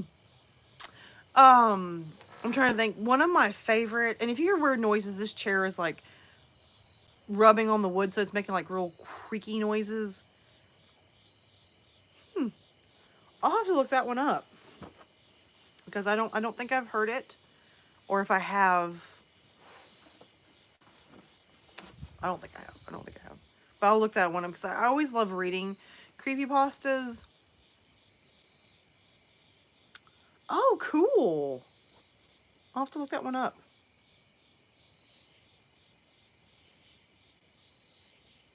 Okay, wait, I missed something. You live in Virginia. Are they worse than people in Alabama? Because let me put it this way. This is how we describe, if you're from the South, this is how we describe the southern states. Okay? Georgia is like the more uppity South. That's what we say, because they're more sophisticated. And they really look down their nose at Alabama. Okay, cool. I just read that. Tennessee tries to pretend like they're not part of us. Louisiana is like the cool part of the South, and Mississippi, we just pretend like we don't know who they are half the time. And for some reason, I noticed this trend. Every time somebody makes fun of the South, it's usually Alabama. That's like they talk about inbreeding. They talk about marrying your cousin, your brother, your sister. And I've literally lived in the South my entire life. I have not met one person that married their cousin or their brother or sister. So every time I hear that joke, I feel very agitated. Now, I don't know if maybe further south you go, they do that stuff. But I've heard somebody tell me that they lived in Michigan and somebody married their cousin. So, I mean, that's not the South, my friend. So stop saying it's just us.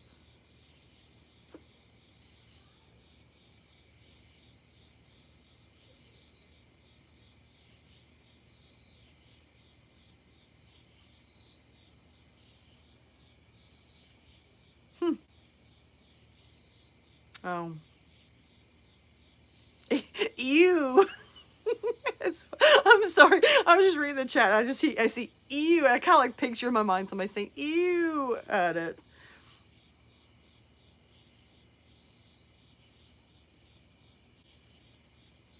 Yeah, I never understand like when people talk about horror, the first thing they say is skeletons or something like that, and I'm like,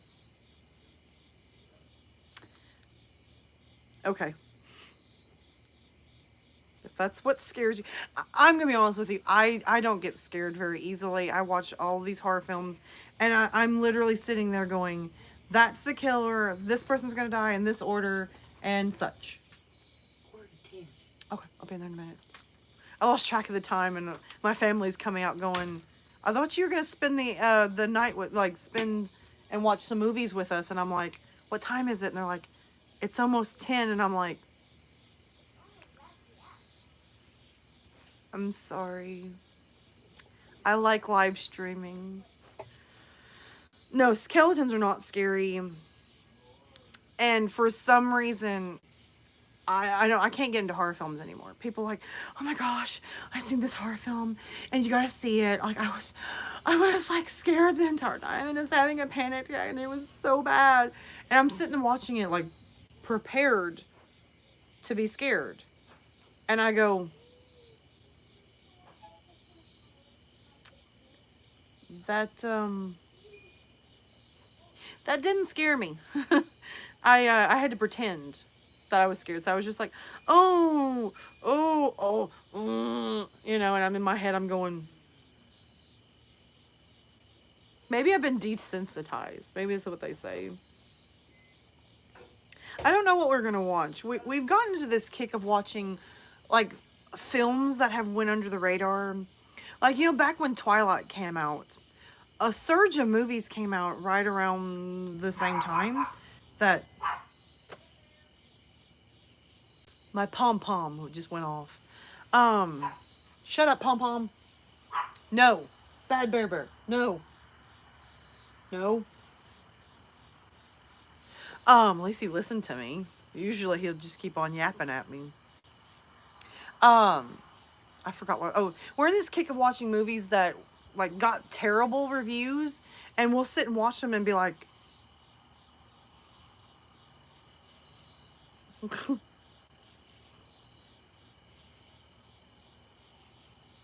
"Oh, okay? You just got into Stephen King."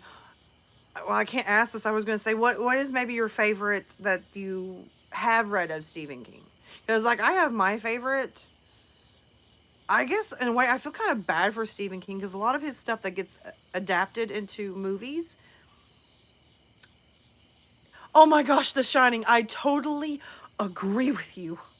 I am so glad to hear somebody say that. Usually The Shining is not the first one they bring up. And I love The Shining. I love when you read the book. Like, okay, the first time I ever got introduced to The Shining, I got introduced to Stanley Kubrick's The Shining. Great movie. I'm not gonna knock it. It is a good movie. But when you read Stephen King's book, okay, that's all I can say. Because I got into that book and I literally could not put it down until I finished it. I was it is one of my favorites. It is one of my favorites. Most of the time when you mention Stephen King, they bring up like The Dark Tower or there's another one they always bring up. And they're not bad. I like them. But they're not one of my favorites. So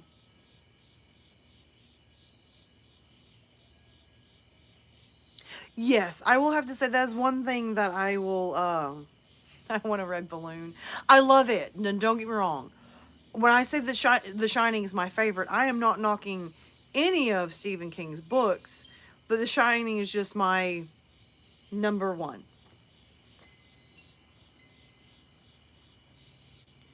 I don't know if I can agree with that.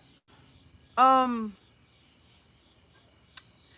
this is I probably somebody has asked me to do a movie review of Stanley Kubrick's Shining versus the book. And I'm scared to do it because like when I seen Stanley Kubrick's The Shining, I loved it. I still do love it. I'm not saying I don't, but I was literally, oh, this is just one of the best. And of course Jack Nicholson totally is great.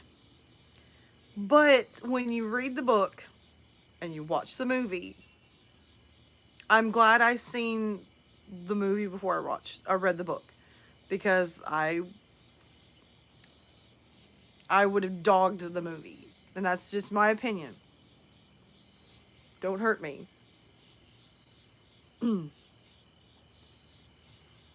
Yes, Randall Flagg is my favorite villain. I'm totally with you on that one. Because The Stand, well, Flagg gets brought up in other books, like in the Stephen King universe. But I guess when I say my favorite part, that The Stand, Randall Flagg is my favorite villain. He's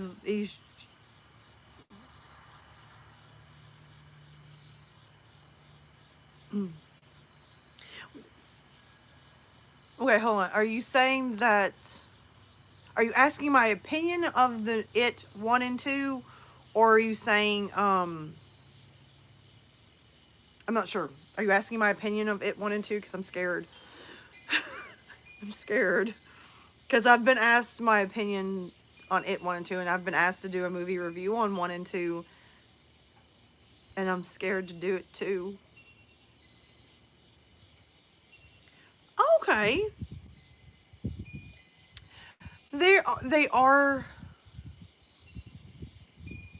I don't know. I can't really say that I hated it. I can't say that I hated it. I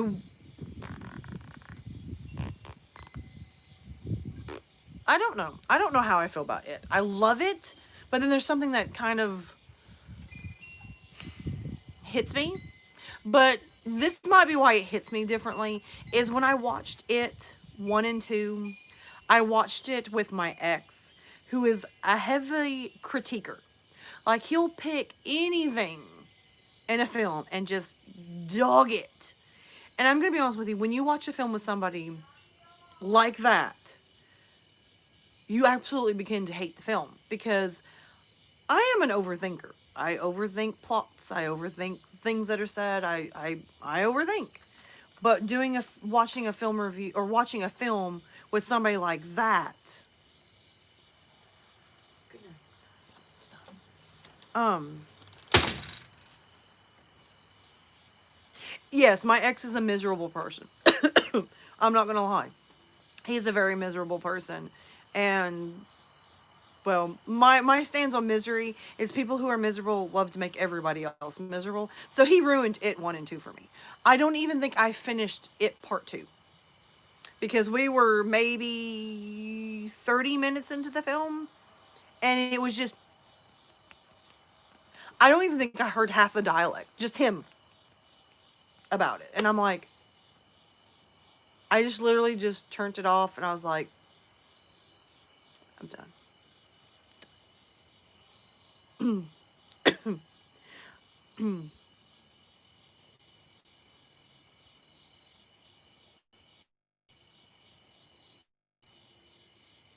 Yes, yeah, film. So,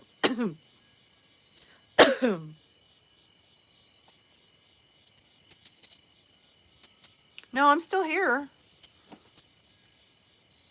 No, I'm okay. What, did something happen? Because I didn't see nothing on my end. Are you guys still there?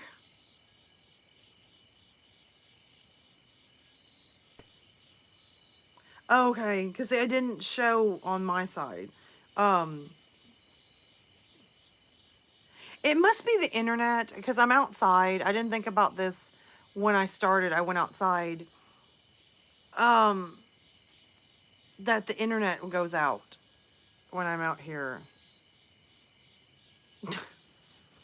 But see, this is why I haven't done a movie review, because somebody really, I mean, I must have had like 5 people ask me, I would love to see you do a movie review on It Chapter 1 and 2, and maybe do like the original miniseries one, and like, what do you think? And I won't, because I literally own 1 and 2, but will not watch it because of my experience. So that's when I say I can't say that I hated the movie, because I really didn't get to enjoy the movie. Does that make sense? So,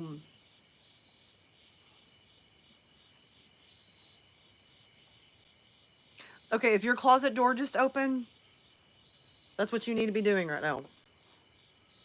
That's what I do when freaky stuff happens. I don't know if it actually works, but it makes me feel better.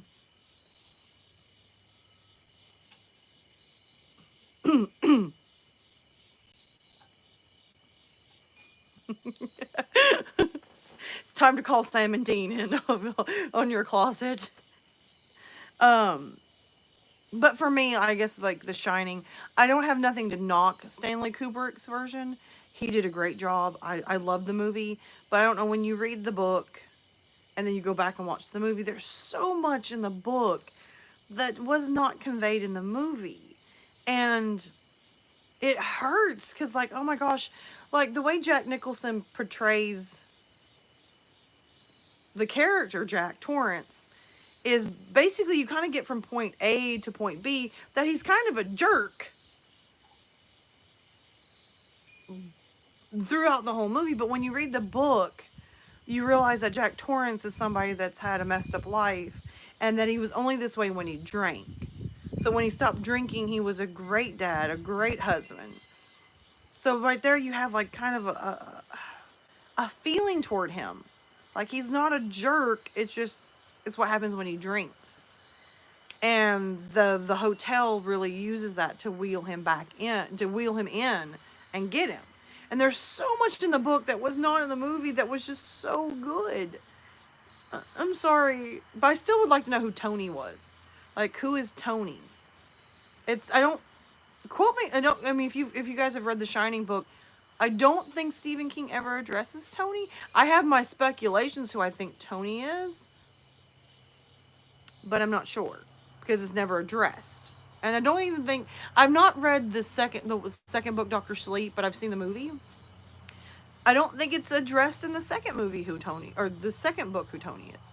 But again, I have not read the entire book. I haven't had time, so call the Warrens. Call the Warrens for your. Wait, aren't they both dead now? Maybe we don't want to call them. Maybe that's what's in your closet. Good luck, my friend. For you. I wanted to do more than wrap duct tape on his face. I quite literally. Never mind. I'm not going to tell you what I wanted to do.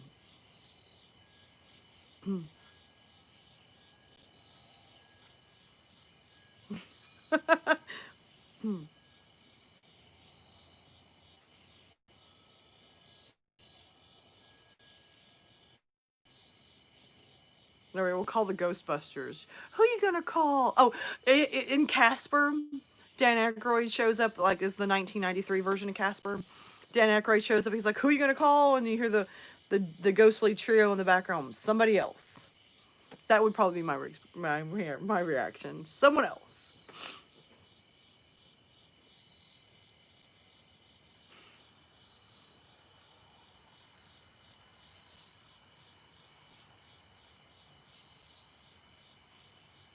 Oh, are you talking about what Stephen King said about Shelley Duvall as Wendy? Because I think I heard about that. I don't. That's one of the critiques that I think I okay. That's yes. I remember hearing that, and I have to kind of agree with him. And what's worse is if I'm not mistaken, if I heard an interview from Shelley Duvall who played Wendy Torrance. That is not how she was going to play Wendy. But Stanley Kubrick wrote her. He would like slap at her, he would degrade her. She literally spent 90% of the set crying because of him. She said it was so bad that she I think she started drinking and like chunks of her hair was falling out because of the stress from Stanley Kubrick. It did. It messed her up bad, and like, and what's even worse is like the way Stanley. I think I heard the way Stanley Kubrick talked about her was nothing nice. But my point of it is if you didn't like her, then how did she get cast?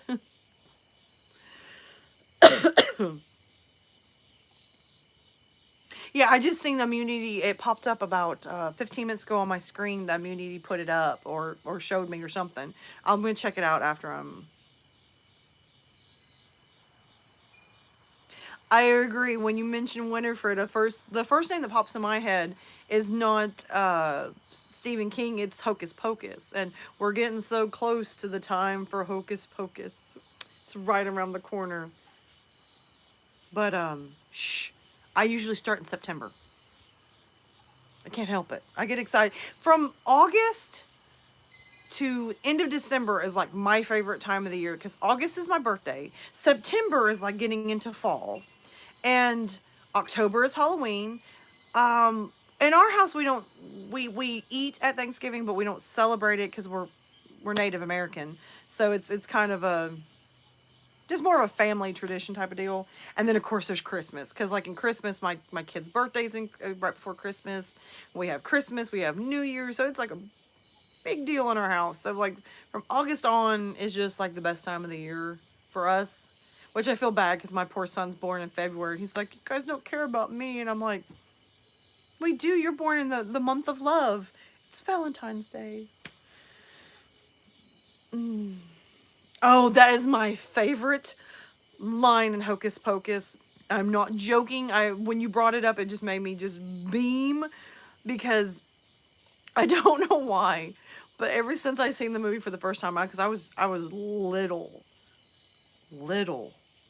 I think when Hocus Pocus came out, and for some reason when she just flings open those blinds and or the little doors, and she's like, oh look, another glorious morning, makes me sick. I don't know why, even as a kid, I would just be like dying. And now as an adult, that is literally how I feel every time the sun rises. Oh, look, another glorious morning, makes me sick. And my kids laugh, because as soon as we start watching the film, they'll be like, shh, shh, shh, shh, because you'll see me over in the corner just making faces with it. And my kids are just like, and they'll be pointing at me, and there'll be me over in the corner. And then I die laughing, because I love that part of the film. That, and then the Virgin lighting the candle. I don't know why that always got me too. I don't know. Yeah, that's another good line. Hi, I've been there, thank you. I find it lovely.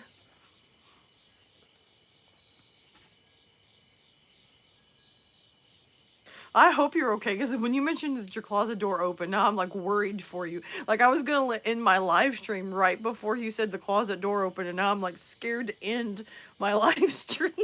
Are you going to make it through this? Oh,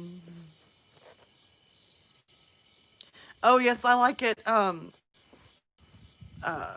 Isn't it not Mary, the blonde one? I forgot her name. I always forget her name because it's Winifred, Mary, and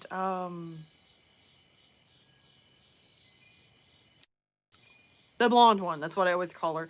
I like it when the two guys are up in the cage, and she goes, Sarah. That's it. Okay, there goes Sarah. They're up in the two cages, and she's hanging on the cage, and it's spinning. She goes, "It's a boy. Can I play with him?" And I don't know why, but it gets me just the way she's like, "It's a boy. Can I play with it?"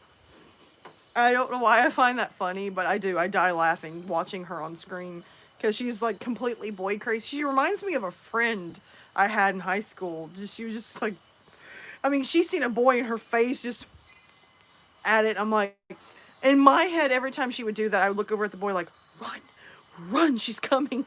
Your life is in danger, dude. Book it.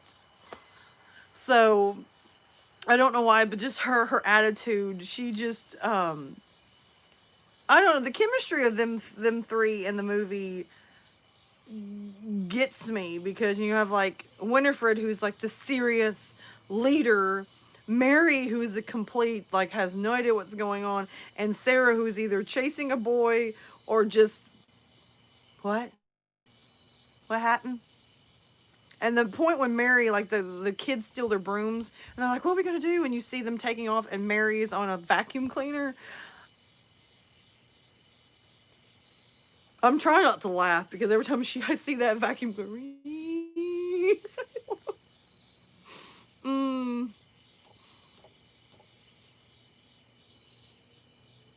Oh, he got your license? Pull over. Oh my gosh. And you know what? If you ever read Facebook, when it gets close to Halloween time and people are talking about movies, they'll bring up Hocus Pocus, and half of the people are like, that's such an overrated film. I don't know why everybody always has to bring it up around Halloween. And I'm like,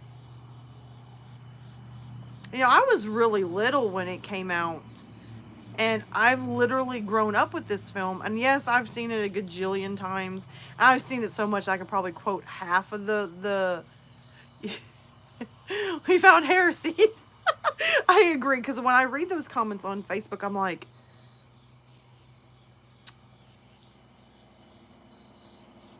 I feel like you've been deprived as a child, because I watched it from the time I was little growing up. I've seen it a gajillion times. I can probably quote this movie. I probably could dress up and play one of the roles at this point, but I still watch it every year. I still like it. I don't know. Call me weird, but I like it.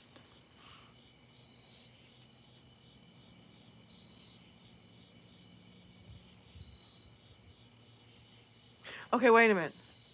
I missed something on this comment here. Hold on. Why did your cousin lock him in a room? That scares me. I don't know why. I'm not good with being locked into rooms, so I'm like,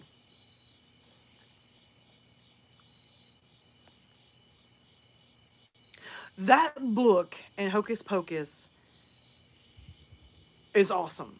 Like, somebody was selling for like $50, but I wasn't gonna pay it. It was like a tumbler, but they literally decorated it as the book from Hocus Pocus, and I wanted that stinking tumbler so bad, but I wasn't gonna pay $50 for it. And plus, one of my friends was like, "Why would you want that ugly thing on your glass?" And I'm like, I literally can feel my migraine just twitching over your comment. Please shush. Yes, Sarah was boy crazy, and I had a lot of friends when I was growing up that were boy crazy. I'm not joking when I say that. Like, I had like at least 3 friends that remind me of Sarah. Just let me play with him, and I'm like,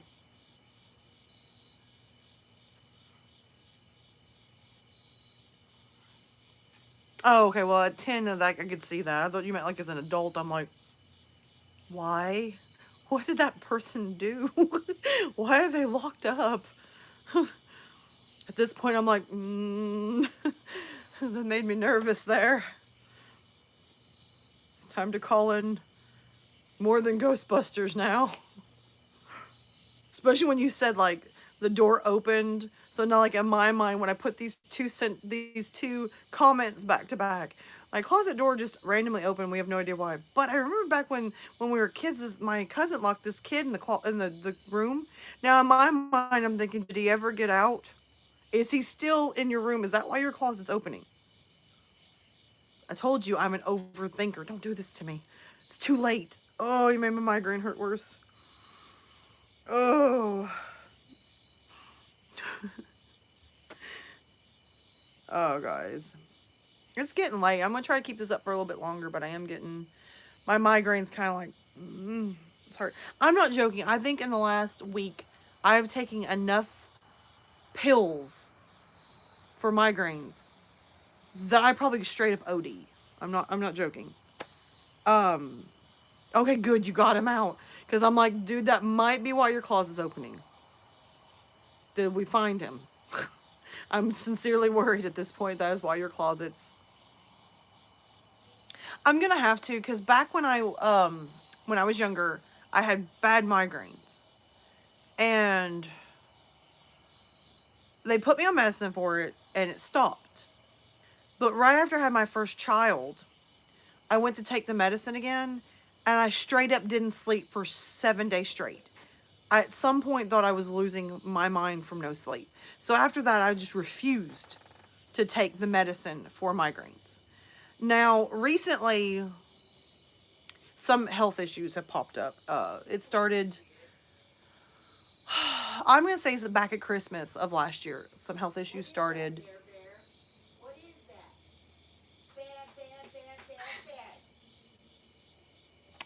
I think my dog just got in trouble. Did you get in trouble too? You just got thrown out the door. What do you want me to do about it? I'm not saving you. She's scary.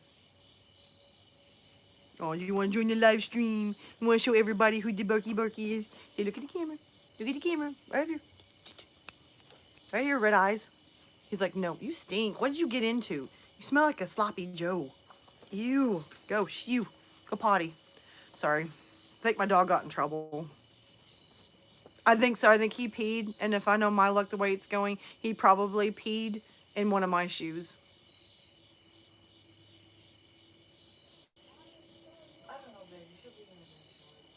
Or dug in the garbage. That's what I'm thinking. He's real bad about this little bitty dog gets in the garbage and he comes out and he smells like a fast food nasty.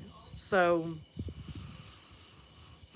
like I said, I like bigger dogs. Because, like, bigger dogs, once they get popped one time, like, don't do that.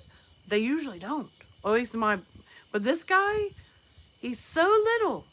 But I wonder if his little brain's not functioning right. Because after the third time you get spanked in a day for doing something stupid, it's like, why? Why do you keep doing it? And he does it again.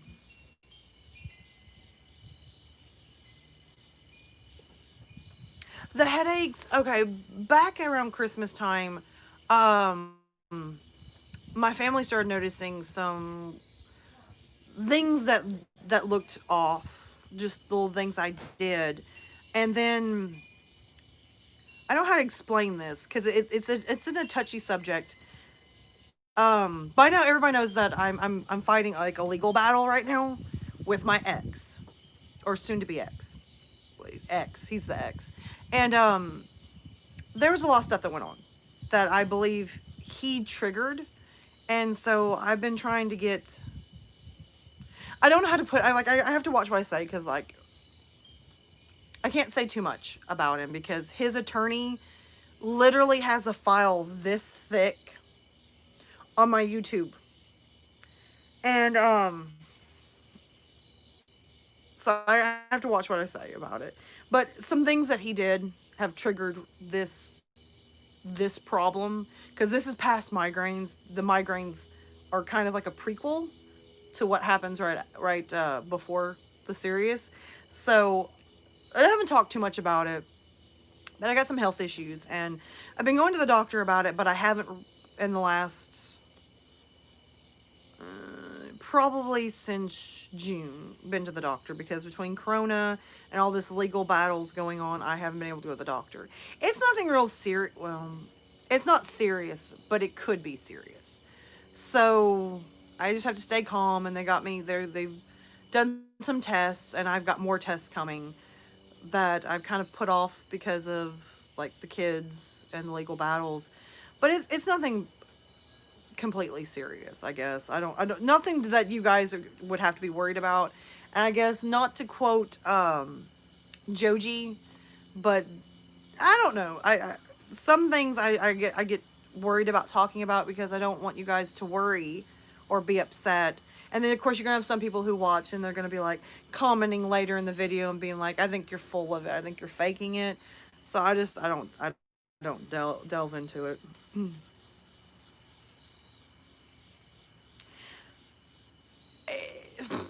It's true. I don't know what my YouTube career has to do with him. Considering the fact that my ex was the reason why...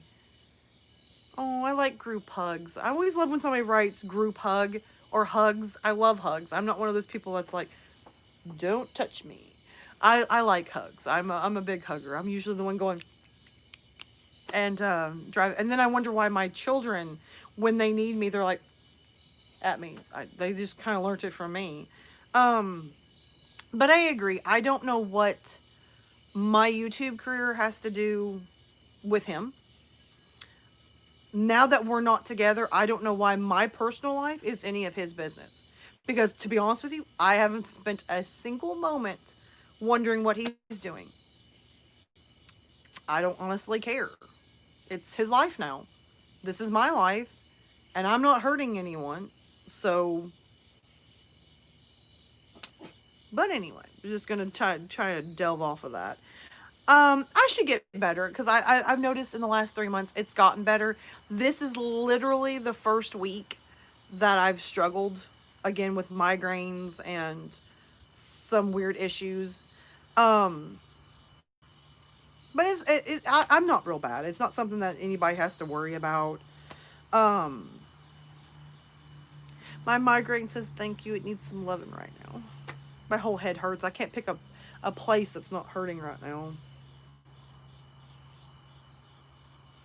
I agree. I'm going to be honest with you. Everybody says the same thing. And I totally agree. I don't know what my YouTube would have to do with him. I don't care what I'm doing.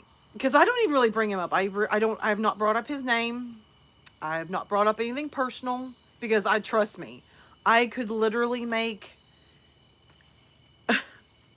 a 2-hour vlog on him. And just expose him for the jerk that he is. Because some of you, if you're on Twitter, and if you were on Twitter a year to 2 years ago, he was a big thing on you. Well, not a big thing, but he was in the crowd. And he was a YouTuber. And he was a writer. And he was a jerk to anybody that come in contact with him. So I don't really understand why me being a YouTuber when he was a YouTuber and a writer bothers him about my personal life. Because that's something I brought up to my attorney. I'm like, what does my personal life have to do with him? And he's like, it doesn't. So don't worry about it. Just don't get on your YouTube channel blasting his name and we're all good. And I'm like, shh. No, shh. Shh. Yes, I'm looking at you. I don't care if there's anything out there. Unless my ex is out there, then you go bite him. Yes, I'm talking to you for a bit. I'm sorry, I have not been keeping up with the chat.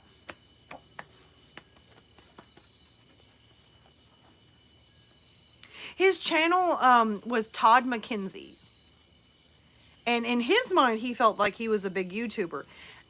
But, and I don't mean to be a jerk now, but I can. Me and him started our YouTube channels at the same time. And we worked, like, I got into YouTubing because of him and other YouTubers. Like, I always looked at YouTubing as something that I could never do because I thought it takes, like, something I didn't have. And I didn't know anything about it. So I started my YouTube channel because he started it.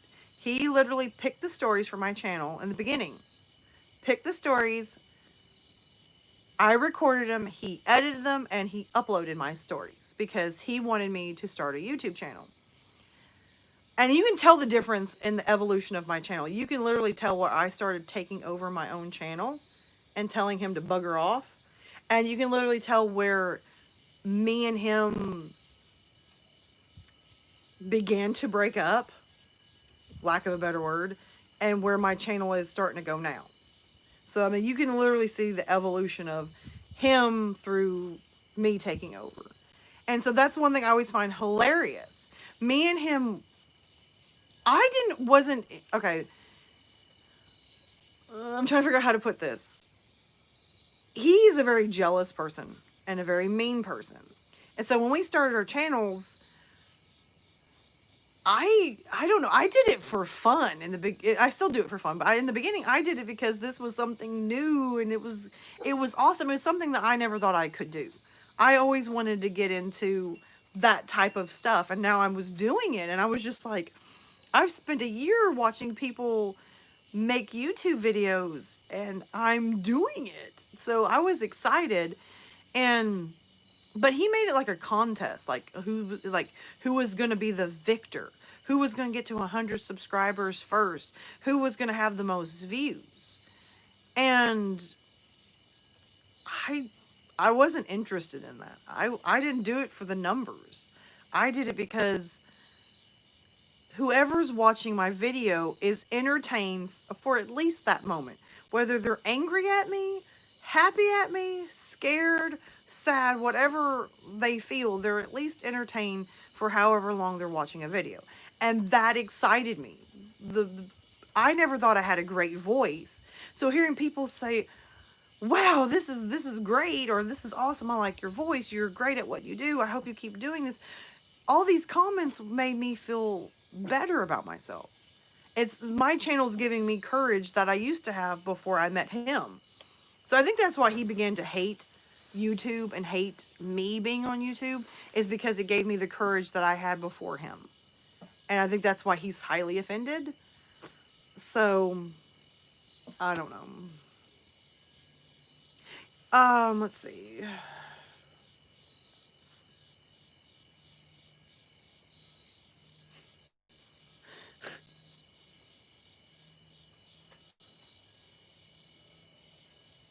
Um, from what I understand,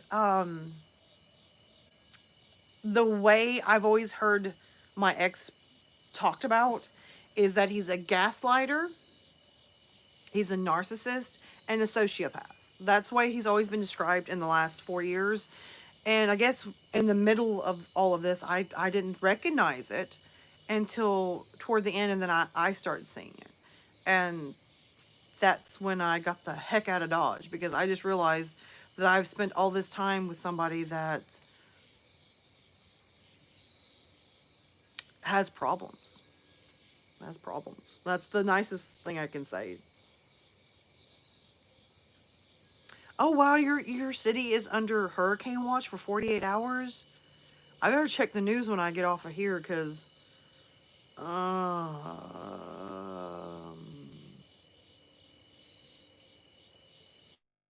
better check, because I mean, I can feel the weather changing as I've been outside. So I'm like, but anyway, back to him. It became kind of like a war. And so when I hit 100 subscribers like 2 months before he did, it I seen like the resentment and anger that he had. And then I went from 100 to 500 to 1,000. And right after that, I think he was stuck at like 150, 200. And he literally was like, I'm done. This is not for me. It's stupid. Anybody that does this is stupid. I mean, literally, the attitude changed. And of course, there was a lot of other stuff that I think is the reason why he quit YouTubing. It had nothing to do with YouTubing. It had nothing to do with me. It was some stuff that he was doing behind closed doors that he was trying to run from. So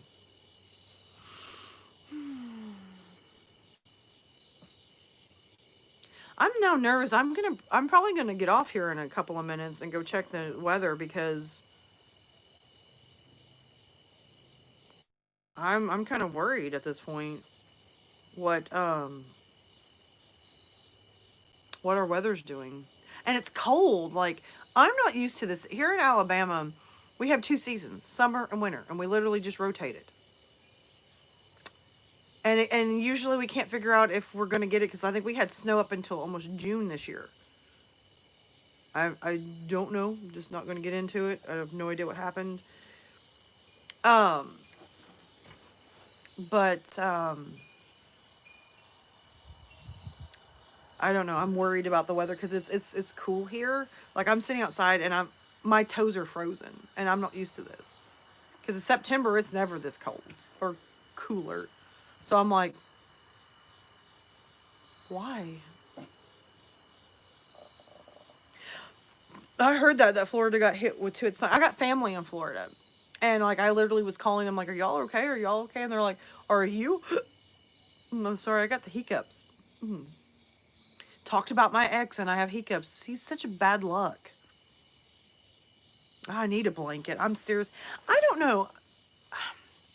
I'm really weird when it comes to cold. I'm the first one to get hot and the first one to get cold. I used to be the direct opposite of this. I used to be I loved the cold weather, because I'd rather be cold than hot. But I would say in the last year, I totally don't feel that way. I'd rather be a little warm than freezing. And I mean that. I do not like to be cold. Even though, like, I love wearing warmer things. Like, like this, like, vest is warm, or a hoodie, or, sweatshirts and all that stuff. I love wearing that stuff, and you can't wear it in the summer because it's too hot. So I love winter clothes. I don't like winter. I don't. I don't like winter. And I guess after the car accident I had in February, due to um, supposedly ice, but I got the report back on my car. Okay, I don't know if I ever addressed this. I had a car accident in February, and it was terrible. I mean, just gonna be honest with you, it was bad. I've never been in a car accident, and what's even worse is I'm trying to figure out. I had a car accident, and it did not involve another person. It involved the road, a fence, and a field.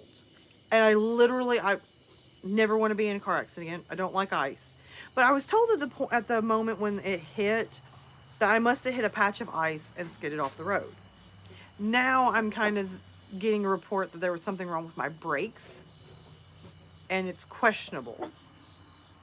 I'm not really sure what that means, and I'm nervous about it now. Like, I'm wondering if somebody tampered with my brakes, and that's why when I went to hit my brakes, it locked up, and we went off the road through a fence, missed a pond, and landed in a field.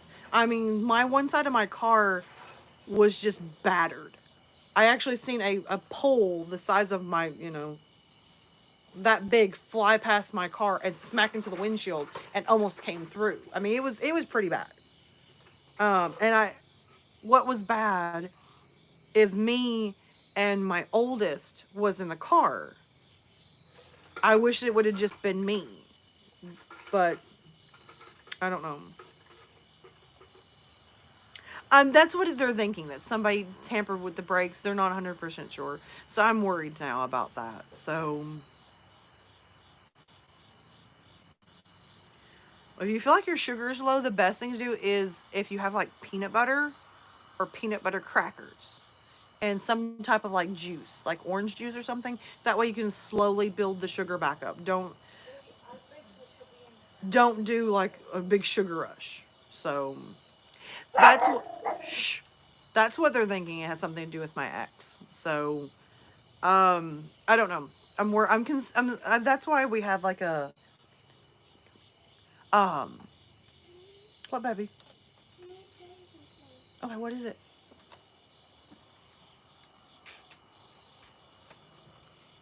What is it? I really want to have this game. It's when you flip a bottle. Do you have enough memory on your phone? I think I do. You're still playing phones at this late hour? Yeah, but... Okay, it's downloading. If it doesn't download, you don't have enough memory. Okay? I deleted what I could off your phone. Sorry. Everybody's like, hey, are you coming in anytime soon? And I'm like,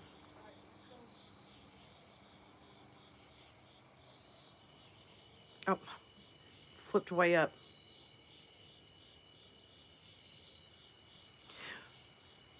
That one that just came out is one of my twins, and she's my sweetheart.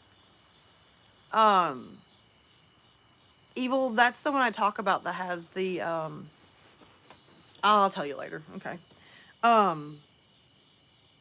Yes, I'm gonna be honest with you. We're not 100% sure, but whatever was done to the brakes was so bad that it literally cost I think it was about $600-700 to fix. And they said if I would have kept driving it after the accident, if I would have kept driving it, that I would have it probably would have killed us. And that really bothers me now. So far as I know, my attorney's getting a hold of everything he can to get this situation.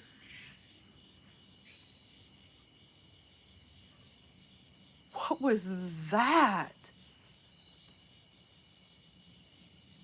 I'm gonna be honest with you. I've lived in the South all of my life. I don't know what that was. I used to make jokes about skinwalkers. Could be my redneck neighbors. I don't know, but that was a horrifying sound. Bothered me severely. Now I got my phone locked up. Poop. There we go.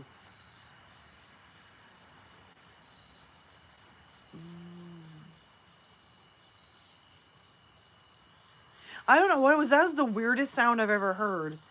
Go away, quit. That was the weirdest sound. Maybe it's a fox. We won't tell my daughter. One of my daughters. Oh my goodness! A bug just flew down my shirt. Sorry. That was the weirdest experience I've had in a while. Um, One of my daughters is wanting a fox for a pet, and I keep trying to tell. I promise there's a bug in my shirt, and I can't take it. I'm trying to be like diplomatic about it. Okay, I think I got it out. Oh, sorry. I'm sorry. I don't like anything in my clothes, and so if there's something's in there, funny. One of my daughters is wanting a fox, and I'm trying to explain to her that I don't think you can just go to the pet store and get a fox. And she's like mad at me. I want a fox. And I'm like, well, as soon as I figure out where I can buy one, I will buy you one.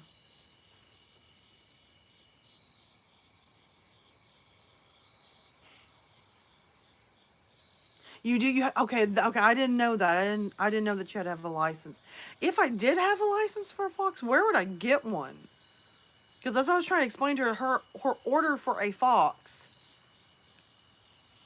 It's not like I can go to like PetSmart and be like, "Hi, my name's Karen, and I would like a fox." And I'm trying to explain this to her, and in her mind, I think she thinks we can just go to the woods and steal a baby fox and we're good. And I'm like, no, mm-mm, mm-mm.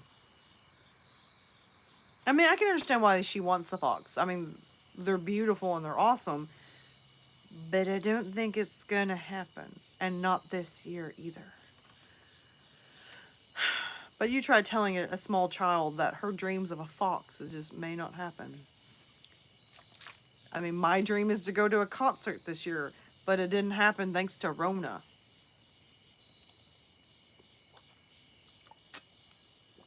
You know, I never thought of that. Why does my water taste like Sprite?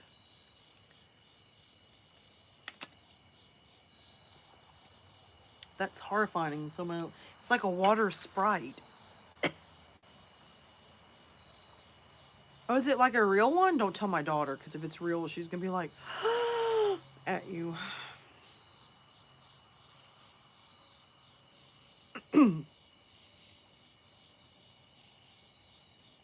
Sorry, I just started reading the chat because I've missed so much on the chat.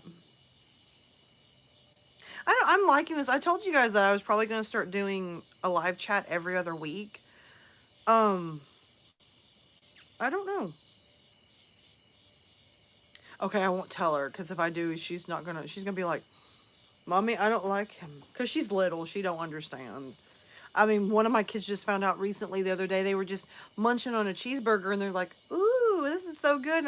And one of the other ones yelled out, "Yeah, you're eating a cow." And that child's face was just like, I think at this point, I think she's going to become a vegetarian. Because I'm like, you realize the meat you're eating is an animal. So, of course, when I said hot dog, she went, and she dropped her fork. She's like, "I'm eating a what?" And I went,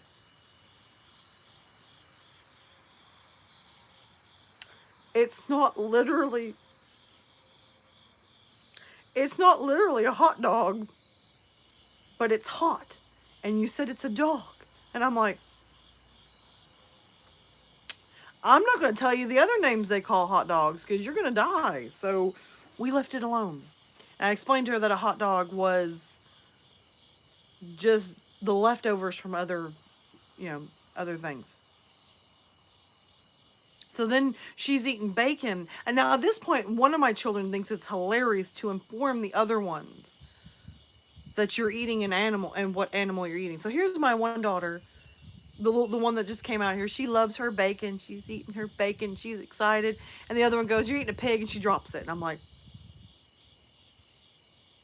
will you please, for the love of all that is holy, stop telling your siblings that they're eating an animal?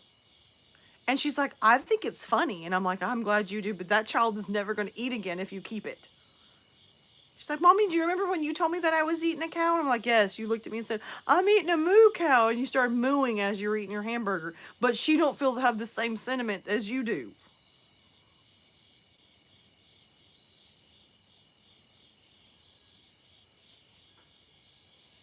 Oh yes, I will. Okay, I love deer meat.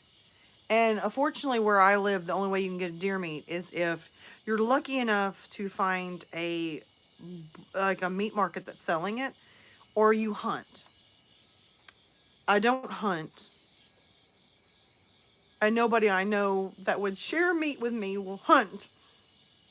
So I'm saddened because I haven't had deer meat in like 10 years, and I'm sad over it. You're joking. Some people think that hot dogs are made from kangaroos.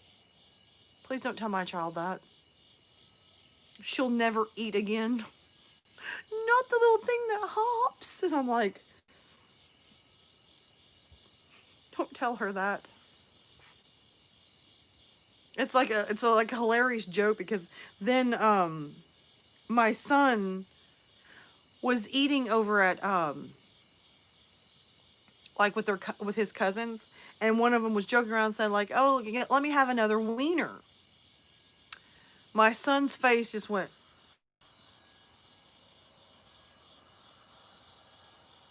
And I looked at him, and he looked at me, and he looked at her, and he looked at me, and he looked at her, and he looked down at his plate, and he looked over at me, and I'm like,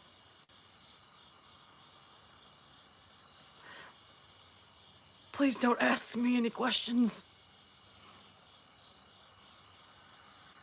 No, I don't think they're made from kangaroos. At least I hope not. I'll never eat another hot dog again. I couldn't do that.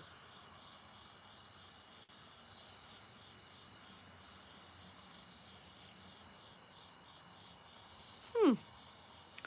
I've always wanted to go hunting. That's something I always wanted to date someone that hunted or marry someone that hunted and go with them. Cause like somebody was telling me like, now you can't go and put your lotion and your perfume on. You just put your hair up and you come hunting with me. And they said it like it was supposed to be like a turnoff. Like I'm like, I can live without lotion. I don't perfume if I'm going to the woods. And I would love to be able to just put my hair up in a ponytail and go. You gotta wear camo. Okay, I'm still not seeing why this is a turnoff. I like camo. Don't wear perfume in the woods. I only lotion at night. I'm not seeing a problem here. And everybody was like, you can't talk.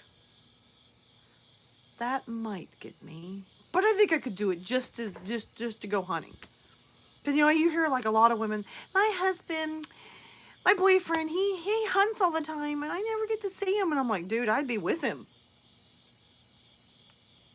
I would go with him. I don't see why you wouldn't. But anyway.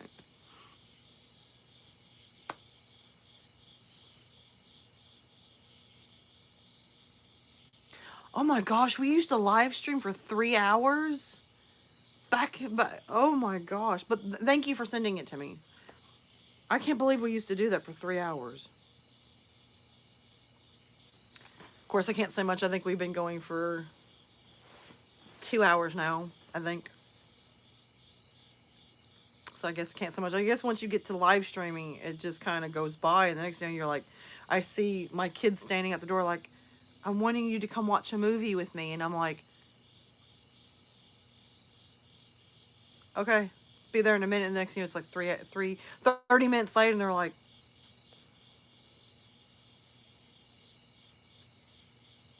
because I'm getting that right now. All right, guys. I think what we're going to do is I'm fixing to cut it off. I don't really want to, but their little faces are just staring at me so I don't want to leave them hanging either. So I'm like, but what I'm going to say is I think I'm going to try to do this every week. It looks like Friday's a good time, but is there like another time like that you guys like? Like is Sunday night better or Friday? Because I just thought Friday was great because most everybody doesn't have to work tomorrow. So I just thought maybe Friday would be better. I don't know. I don't know if I do it too early or too late. I don't know. Okay, you're good with Fridays. Saturdays are off because oh, okay. Well, I don't want to do that either. So I guess I'm just gonna stick to Friday because everybody seems to really like Friday. And somebody messaged me the other day. It's like, your first live stream, which is one I did 2 weeks ago, one of your first, you have like a lot of views on it. That's really awesome for one of your, first. And I think it's awesome because all I'm doing is just sitting here and talking. A lot of people that do live streams usually have like a set plan. They have like stories they're going to read and they bring people on, and I'm just kind of rambling at the camera hoping that I'm funny. Fingers crossed. But I guess what I'm going to try to do is either every Friday or every other Friday. I don't know. My goal is every Friday, but just be prepared that on Friday I will tweet. I usually tweet it out a couple hours before. Like I'll do like a vlog on Twitter and Instagram saying, "Hey, I'm gonna have a live stream in a couple of hours, at 8 p.m. or whatever." And then I usually tweet out like seconds before I start. So let's go with that. Next week, guys, I'm hoping, fingers crossed, Tuesday, I'm gonna try to upload what I call like a creepypasta movie. I tried my best with what I had to get you guys some creepypastas, but we're trying something new with them on the channel.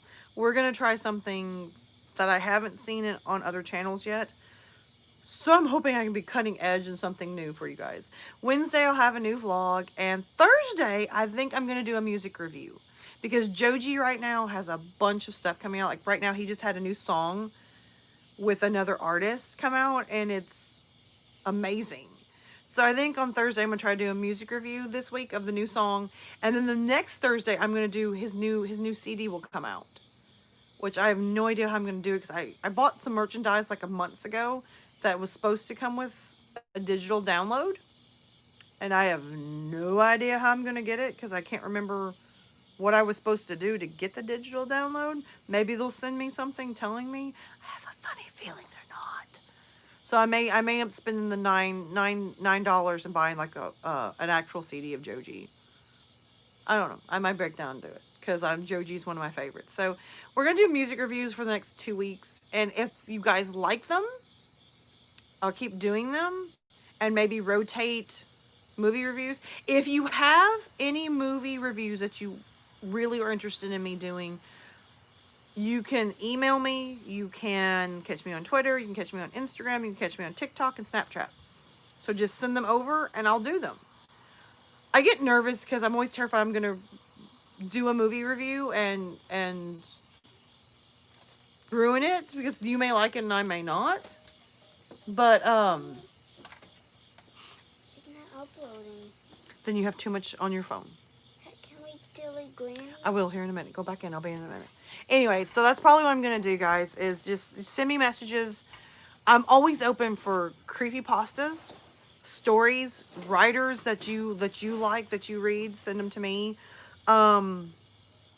I really would like, if you want to, next time we do a live stream, you can give me ideas, like maybe 2 sentences of like a story that you might be interested, and I'll write a story to go with your sentence or a character and see what we can do with it. Because I'm trying new things and I'm trying to keep things fresh and uploaded. I know a lot of people have been messaging me like, I don't understand why we're not doing creepypastas anymore. We are, I promise. Like I said, it's been a... Huh? Okay, well then Sunday's out. I was afraid Sunday, I think Sundays were rough because everybody has to go to work the next day and kids have school. So we're just going to stick with Fridays. Next week, Tuesday, Wednesday, Thursday, fingers crossed, upload. The creepypasta movies, I'm going to start doing them. But that may be like an every 2-week thing because it takes so much to do it. For me. Because I'm working with limited things. So it is a little bit difficult. But I am so glad you guys came by. I always enjoy having these live streams. You guys make it so much fun. And I really can't see me doing anything else with my Friday. This is you guys and my kids are like the best Fridays ever for me. So I enjoy this. So we're going to try to shoot for every Friday. Don't know for sure, but every Friday is what we're going to shoot for. And I usually upload a little vlog on Twitter and Instagram and TikTok every day. Fingers crossed that we can keep doing that. And I'll see you Tuesday with a new video. It will be creepypastas. We'll be back into that groove. And then Wednesday a vlog, and then Thursday review, and we'll just keep going back and forth with it. The next 2 weeks will probably be music reviews, and then we'll go back into movie reviews. So shoot me movies or music that you're interested in me reviewing, and we shall do it. Now, the only thing is, on the music reviews, I'm probably not going to be able to do a reaction, because the last time I did it, I got flagged for it. So I can't do it anymore. So I might be able to do like where I put like the earphones in and listen to it, and you can just see me reacting to it, but I don't know if that's going to be interesting. I do make a lot of weird faces, so I might, you never know. Anyways, I'm going to shut up because I've been going on, and I keep seeing my kids looking at me like... And so I'm like, get me there. So I will see you guys Tuesday. And like I said, you can catch me on Twitter, on Instagram, TikTok, all them. So I'm always around. I always have my DMs open, my Gmail's open, so we can still keep on talking. And I will see you guys Tuesday, Wednesday, Thursday, and fingers crossed maybe Friday next week. Maybe. So I love you guys, and I send you big hearts. I'll send you the American heart and the I think it's Asian heart. Night. I love you. Thank you so much for making my night great. And I'll see you guys next time. Bye.